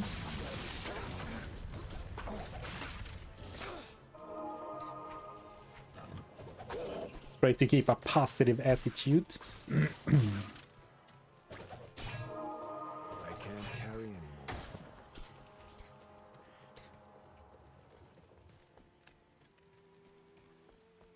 This time, charms are not magic gear, because I have a separate rule for charms, because I wanted to get up to 45 rules. Since we will roll 15 rules if we make it to Hell. Hell Act 5, that is. I thought having a multiple of 15 was nice. And I tried to balance the rules a little bit, because if magic items include charms, it will remove so many items, right? Last time we did this, it was all magic items. But this time charms are separate. So we do get to keep like 19 life, 3 attack rating and 7 poison rest. Not the worst.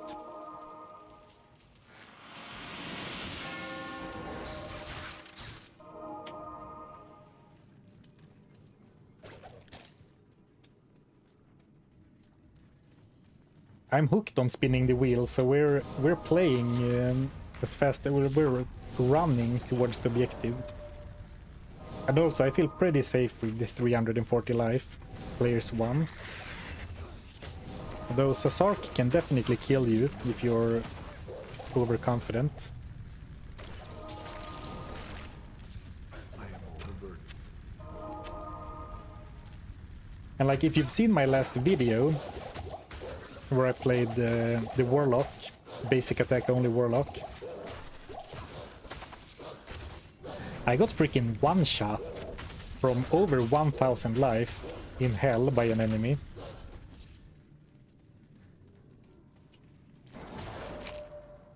So hardcore definitely introduces some additional dangers.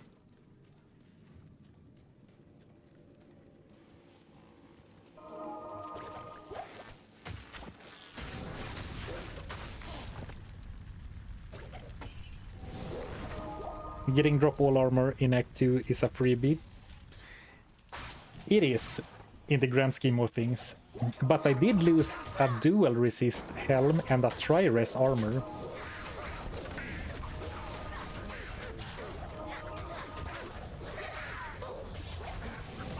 But absolutely, getting the drop ones early. Since those are the only like one-time rules, they are more like one-time events rather than rules, I guess. So getting those early is of course very good. Super valuable. You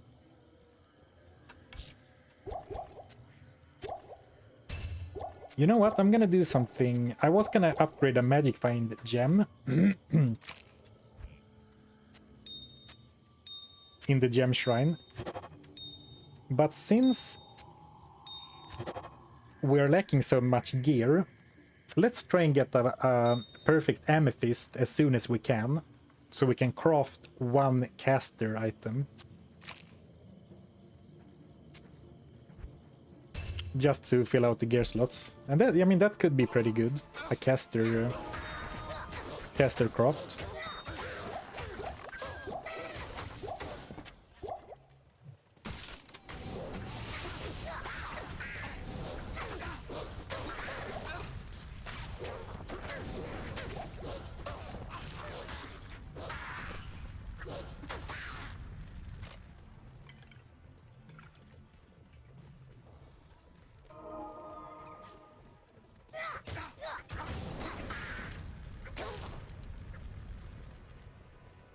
Waypoint, nice. Oh yeah, I even have the rail rune for a caster amulet. Okay, that seems to be the likely goal for our first craft in that case.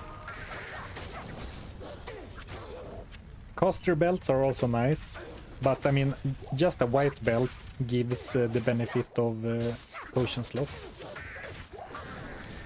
Hey Sorfen, have you considered keeping the rules like a drop all X or drop all gold on the wheel so you can roll them multiple times? I did, but I ended up thinking it's more fun to roll new rules all the time. But the one-time event rules, and this time I believe there's only 3 of those. But I made all rules one-time use only, because in some ways it would be kind of boring if we rolled drop all armor 3 times. Instead of, you know, actual evergreen rules, or how to say.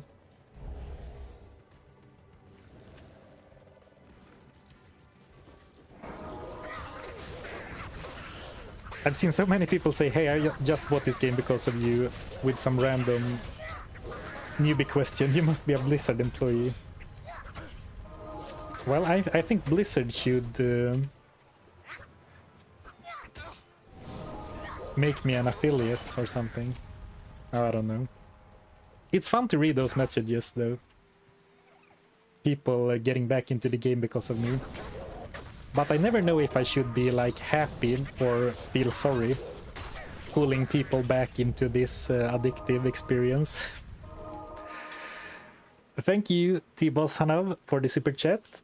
I appreciate it. Gem Shrine Hunt. It's not unreasonable.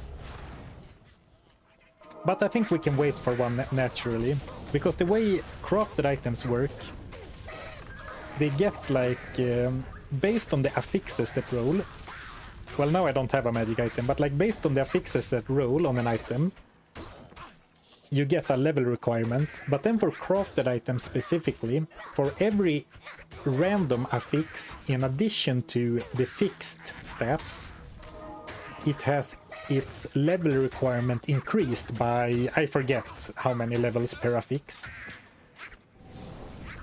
So by crafting early, you are very likely to get an item that you can't use anyway. Or like it's like this: if you get a good item with lots of random stats, it's likely that you can't wear it for several more levels. So I think we might as well keep going and either do it in like 5-10 levels or when it just happens naturally. But we are very close. Like, we have the jewel, we have a flawless already, and we have the rail rune. Ooh, and there's the Gid bin. Let's see if Ormus is feeling nice today or not.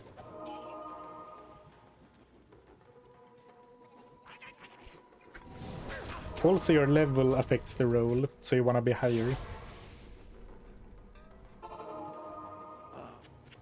That is true, absolutely. But I also want to, I have 1, 2, 3, 4, 5 empty gear slots right now. So I would like some... I wouldn't mind using some resources to get gear right here and right now. But definitely crafted items. Not only can you get better, like higher tiers of stats, but the higher the level you are, the better your chance of getting multiple random additional affixes. Okay, let's see. Don't disappoint me now, Ormus. Rare ring with good stats. Rare ring with stats. Objectively good, like positive stats. Dual res ring is pretty damn nice. Only 18 in total makes it not a like mind blown item, but I'm definitely happy with this. Thank you, Ormus.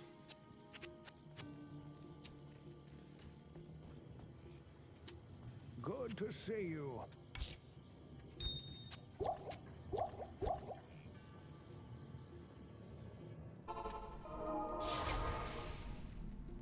Because Arthur becoming a Gidbin believer. If I complain enough, maybe the game will listen. Or maybe Ormus will listen.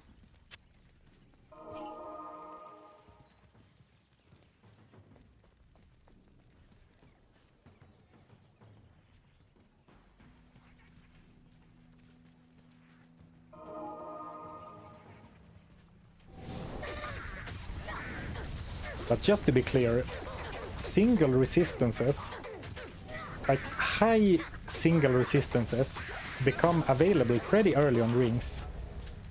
So he could definitely have given me higher rolls. I don't want to be a complainer, but let's not glaze Ormus too much, all right?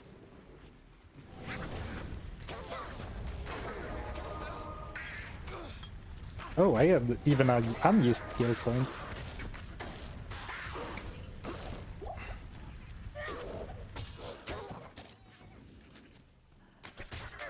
Did you consider no additional strength or dex, etc. as wheel challenges? I did consider it, but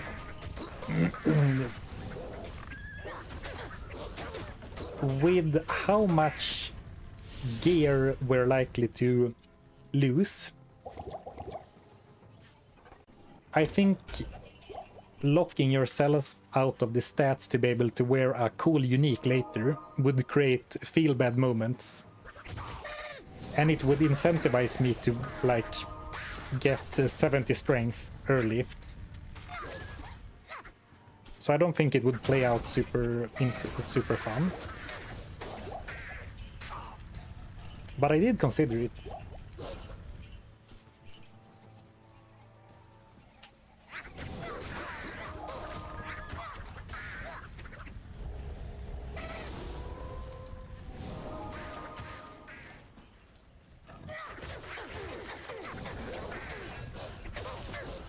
Maul? I don't think so. We are still 2 full skill tree bands off from actually wanting to be a shapeshifter.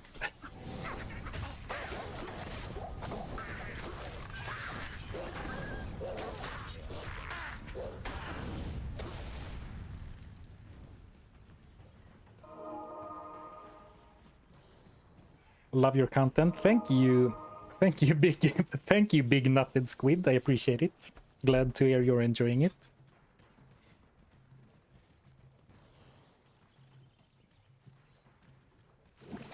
Yeah, that's true. Gidbin is always close to the waypoint, or to the dungeon, sorry, the flare dungeon, so there's no reason to ever skip it. Yeah.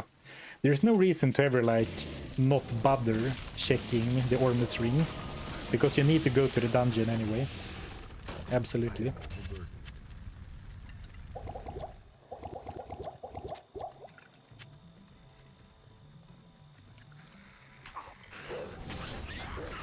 Thank you, Decode, for the super chat. I appreciate it. Must have minimum of XYZ stats would be fun. For example, must have minus 50 energy. Must have minimum. Speech is falling apart. Must have minimum 50 energy. I think that's in a similar place to the other suggestion I replied to. It's not really this vibe I wanted to go for.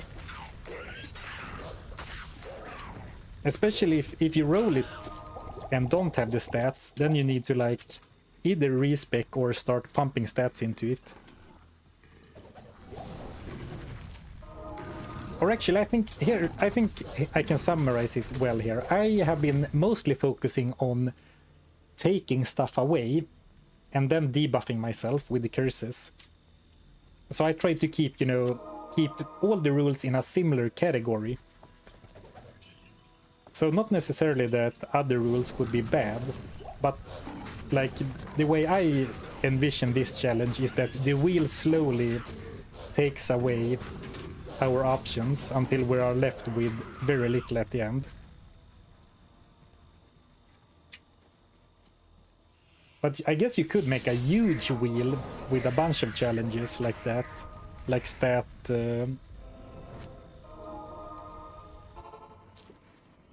Like now the rules are, this is banned, but you could also have rules like, have to do this, have to do that, etc.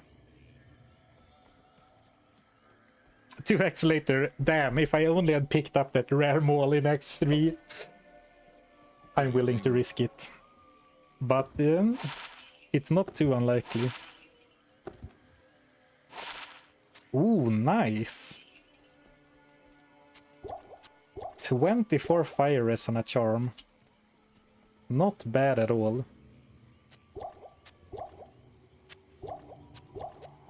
Like if you could socket a rail rune in directly into your inventory.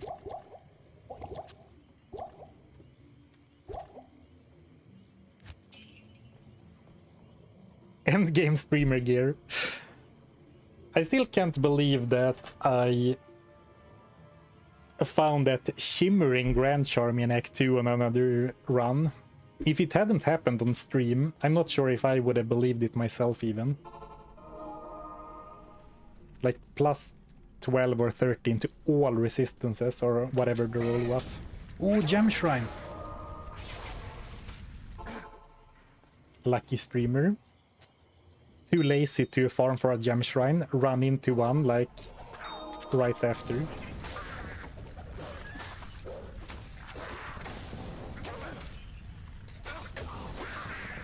So I guess we want to wait until we find an amulet, because right now I have like 100k gold and amulets always costs you 63,000 gold to gamble. And in a weird way, if I got a rare amulet when gambling, I couldn't use it for crafting. So I think we're gonna wait until we find a magic amulet, naturally.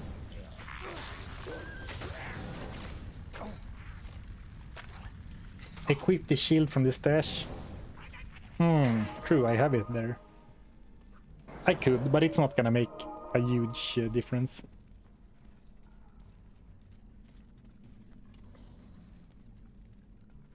You have done all of one stat run, why not all negative of one run?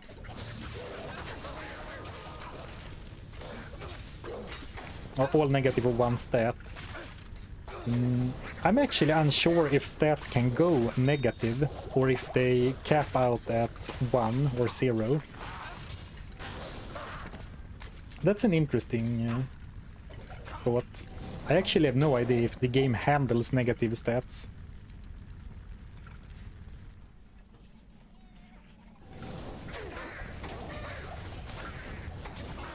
Go back to Andariel room and pick up the amulet for crafting. Well, I did exit the game once because the Charcy imbue window was bugged, and the only way to fix that is to save and exit the game. So it is no longer there. And even if I hadn't, I'm pretty sure it would have despawned by now.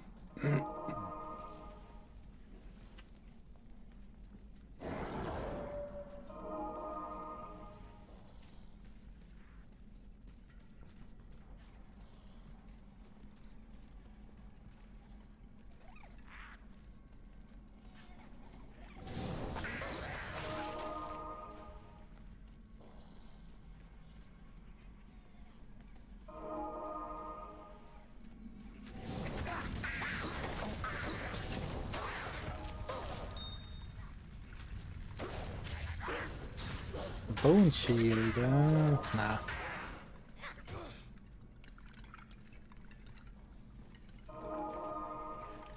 Starting at average eye level 31, you're guaranteed 2 affixes. Oh, that's a lot far away. That is far away. I think I wanna craft before that, but eventually it could be worth considering those breakpoints, where you're guaranteed a certain amount of affixes.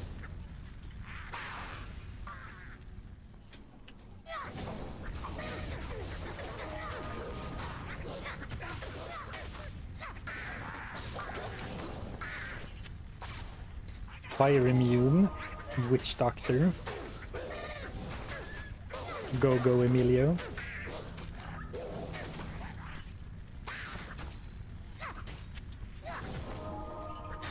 Actually, this does, yeah, fire and physical.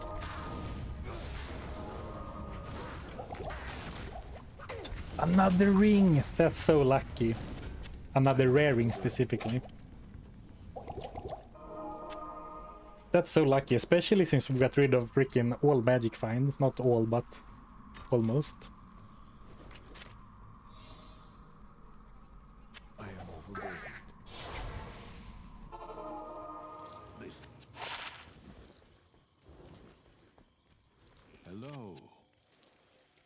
Even more magic find, let's go. This one is not nearly as good though. Like 2 strength, 2 dex, 3 strength. Magic damage reduced by 2 is still okay this early into the game, I would say, but it will drop off hard later. But 7 magic find might help us find even more rares. Nice, nice, nice. I mean, I don't want to complain, because we certainly could have gotten light radius, poison length reduction, and, I don't know, only plus to the dex. This was the Ormus ring. Great stats, but a little low numbers, but not much to complain about, really, since we didn't have a single ring before that.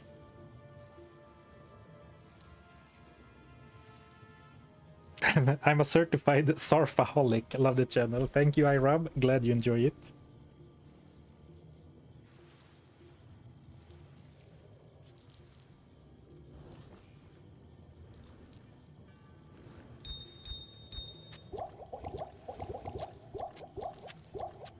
The tier armor is making a huge difference because I'm not drinking that many potions at all, right?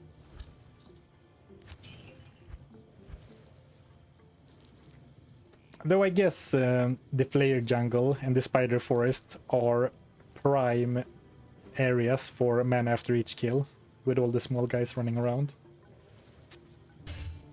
Finally put that on.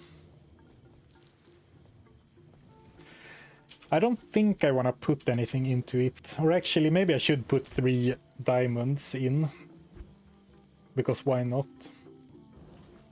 Oh, and this is exactly what I was looking for. A wand with fire res.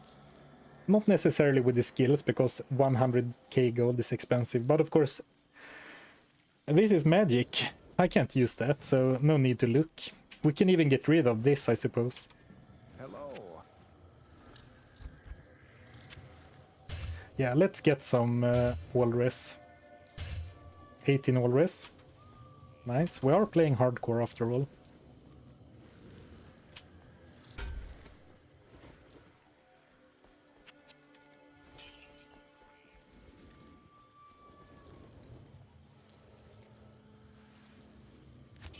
Oops.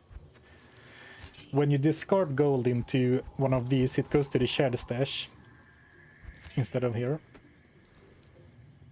But this is my first ever hardcore Reign of the Warlock character, so currently there's no trouble discerning what is old and new, because I had nothing before starting this.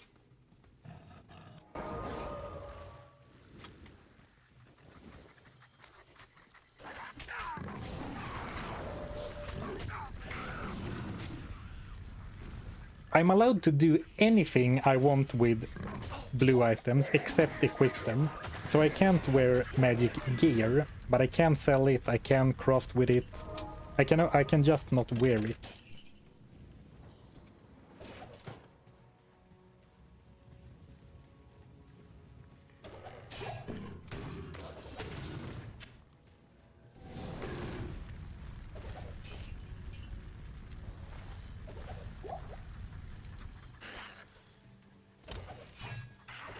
How are we doing on time? Oh, 3:45. Alright, let's try and knock out another quest objective or two.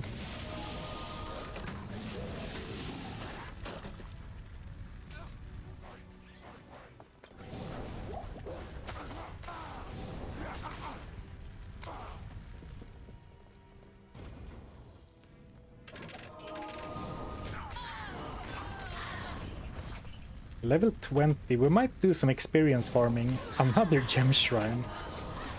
Alright, well, I'm not gonna complain. I can't carry any. We might do some XP farming, just on the small chance that... Because in the last run we entered Act 5 at level 23 and gained almost no experience. So just to dodge the possibility of entering Act 5 and not getting an experience, and then not being allowed to go back and farm in previous areas via a wheel roll, I guess we could grind few levels, few more levels in Act 3, even though we are capable of rushing right now. What could be another good crafting candidate? Diamond, I guess. You can't craft with diamonds, but a perfect diamond is gonna be a nice shield socket filler at some point, right?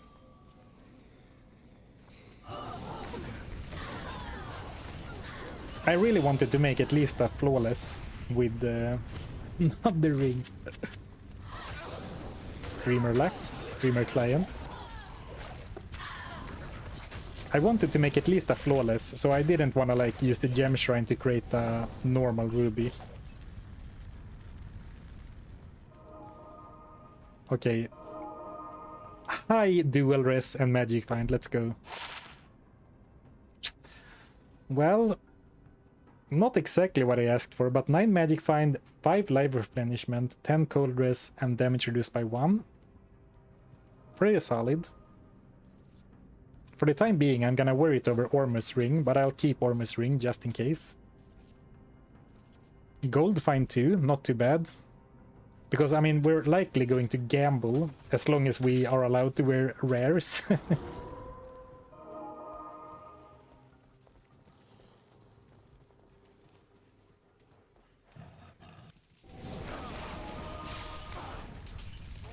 It's so weird seeing you use shared stash for once.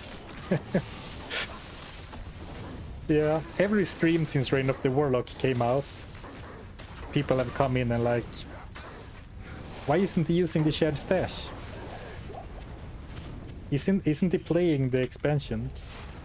Like, I am, but I'm cursed to playing self-found characters over and over, never to enjoy the quality of life features.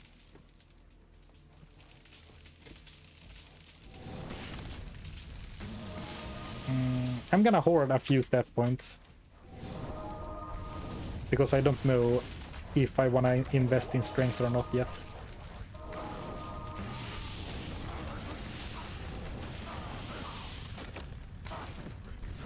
I probably want more than 35, but on the same time, like at the same time, in hardcore you can't go wrong with vitality maxing. And maybe I should do that, and if I find an item that's great but requires 75 strength, so be it.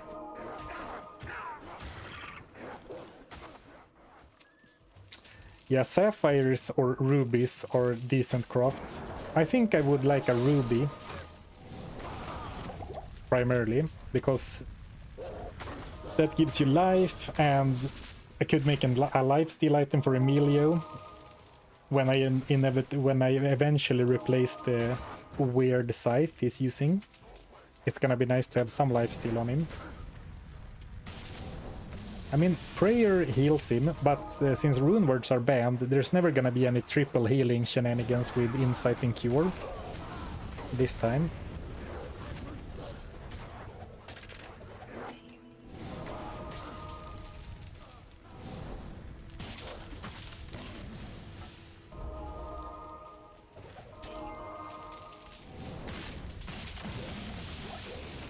Good day to you, partner. Thank you, Slingshot Footy, for your Prime sub. I love your reactions when you get one shot or close to it, never change. Thank you for the support, I appreciate it.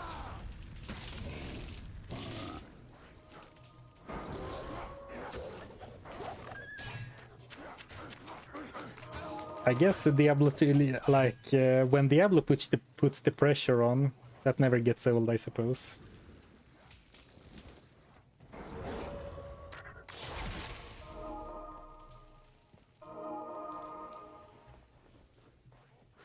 It happens to all of us, yeah.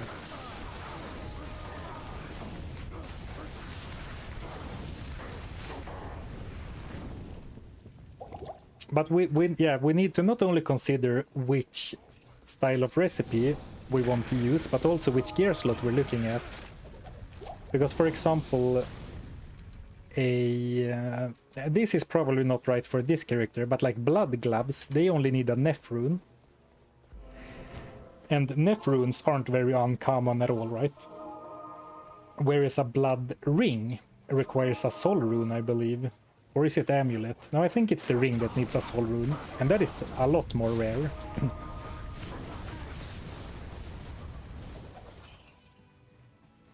But that's part of why I like the idea of going for a crafter amulet so much, because I already have the Ral rune from the Countess quest kill.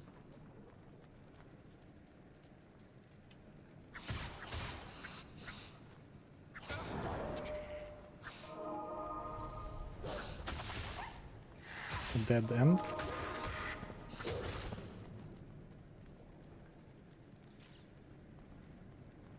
Is there anything on the wheel that would make you respec into another build? Oh, yeah, absolutely. There's plenty of rules that bans skill trees or even skill tiers this time. So there are plenty of things that can mess up the skill build. We haven't rolled anything yet, so far we're cruising as a fire druid. There's also rules that bans certain types of damage, like fire damage, for example, would also prompt a respec.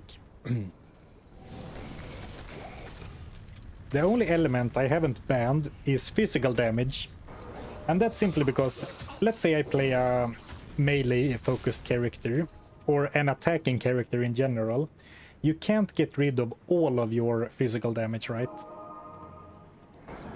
Like, if you're a Javason that relies 99% on Lightning Fury, the javelin throws will still deal a tiny portion of physical damage.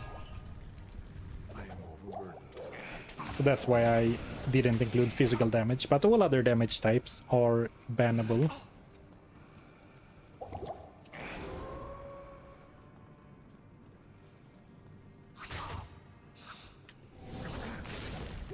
So because I found the gold chest, I should turn around, right? That's how that works.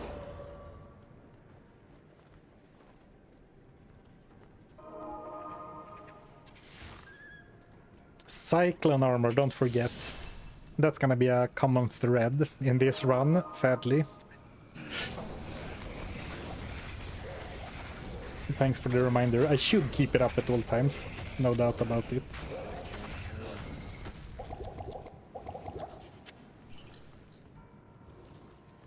The Loot Goblin King is in the house. Let's go. How did you do that fancy psychedelic frame around the message?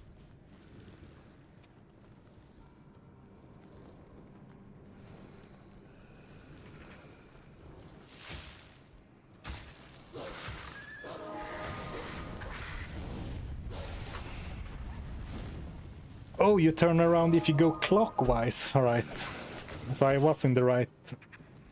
I was going the right way from the beginning. Ooh, an amulet. I can't carry anymore. I suppose this will be our crafting amulet.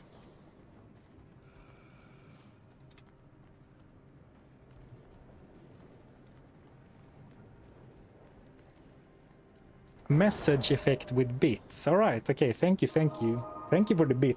It didn't give me a notification. Either way, thank you.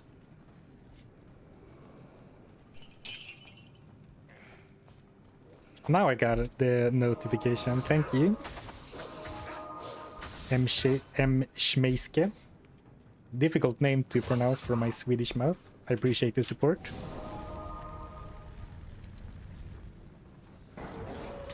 Well, I turned around like here, and then it was right next to it. So thank you, Soldor Dog, for saving me from going all the way around and coming back here last. Can't carry anymore. Now we only had to endure a small detour.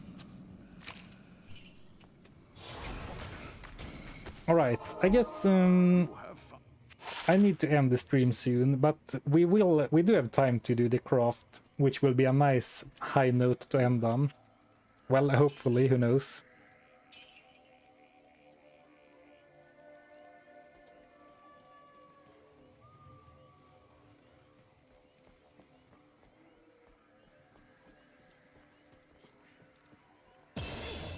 Some free stats. Level 21, so definitely we'll try to get to 24 before we go to Duriel. You know that I don't mean Duriel. Mephisto is his name. Or Mephisto, as we learned in Diablo 1.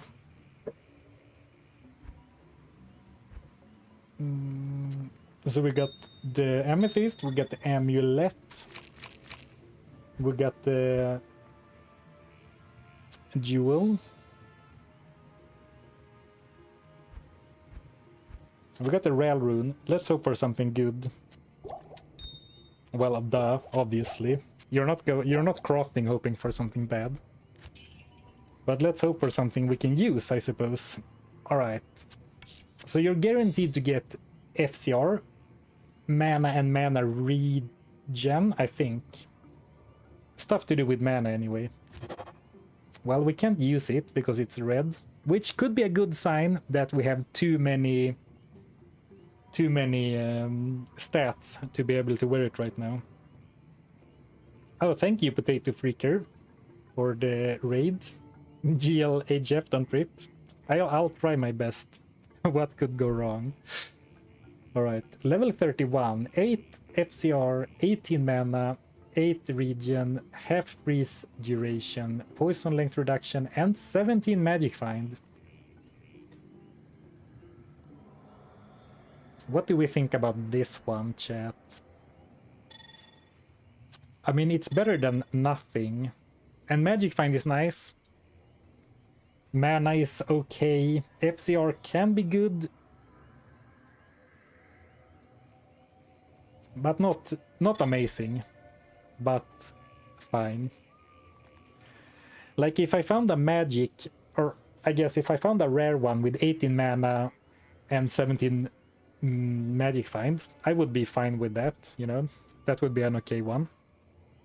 Exactly, could have been worse, but I'm not excited about it. Exactly, good, well put. A 17 magic find to ensure that you will actually wear it. True. This way I won't forget about it. I'm gonna set an alarm. Level 31. Go and equip the amulet. Alright, I need to end the stream, sadly. But let's kill the council first. I feel like I'm on a roll. I'm gonna get a good drop. A nice rune or a rare. Maybe even a sick unique.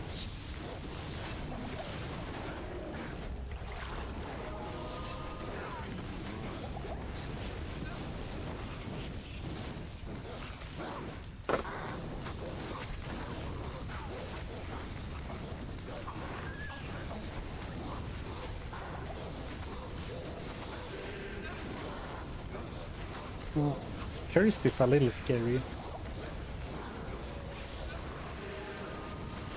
But like here you can see a little bit of what I was talking about before. When you're actually in a difficult fight, the Oak Sage simply dies immediately. So like I don't feel like I can rely on that life boost at all, basically. Hello. Now, what do you need? I mean, I'll still use it, of course, because it helps the other summons and whatever. But then when you find an actual scary encounter, they will just melt him as well. I guess he will eat at least one attack, so it's still a net positive. But like, you can get a bit fooled by the big number.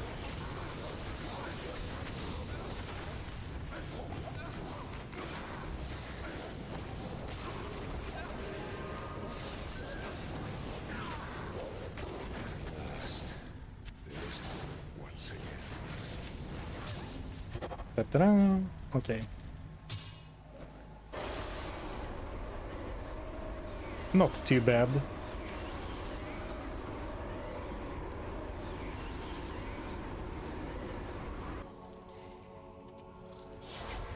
But then we're gonna have to continue next time, unfortunately. Though I guess next one will start off with another roll pretty early. Ooh, lightning resist. Very good charm luck so far. So I'm definitely getting rewarded for making charms not be magic items for this challenge. 24 fire, 10 lightning, and 9 life is perhaps not super important anymore. But life and poison, 6 life. These two we can definitely get rid of at some point if we want stash space. But we're hardcore, so you know, every bit helps, every bit of life. Alright, awesome. Great stream today. I'm very excited about revisiting this challenge. And I will try to go live on Wednesday again. I mentioned early that I will experiment with doing 3 streams a week, see if I can, if that feels like it's working out. So I'll try to be live on Wednesday and then Friday as well. So enjoy your week. Have a nice rest of your day. And we'll get back to this next time. Hopefully finishing up the recoup of our poor gear slots. I guess we're only missing 2, but then we're wearing like a white belt. Like 10 mana, 9 magic find hat, a completely useless weapon. Alright, thanks for the stream. Have a good one. Until we see each other next time, perhaps. Peace.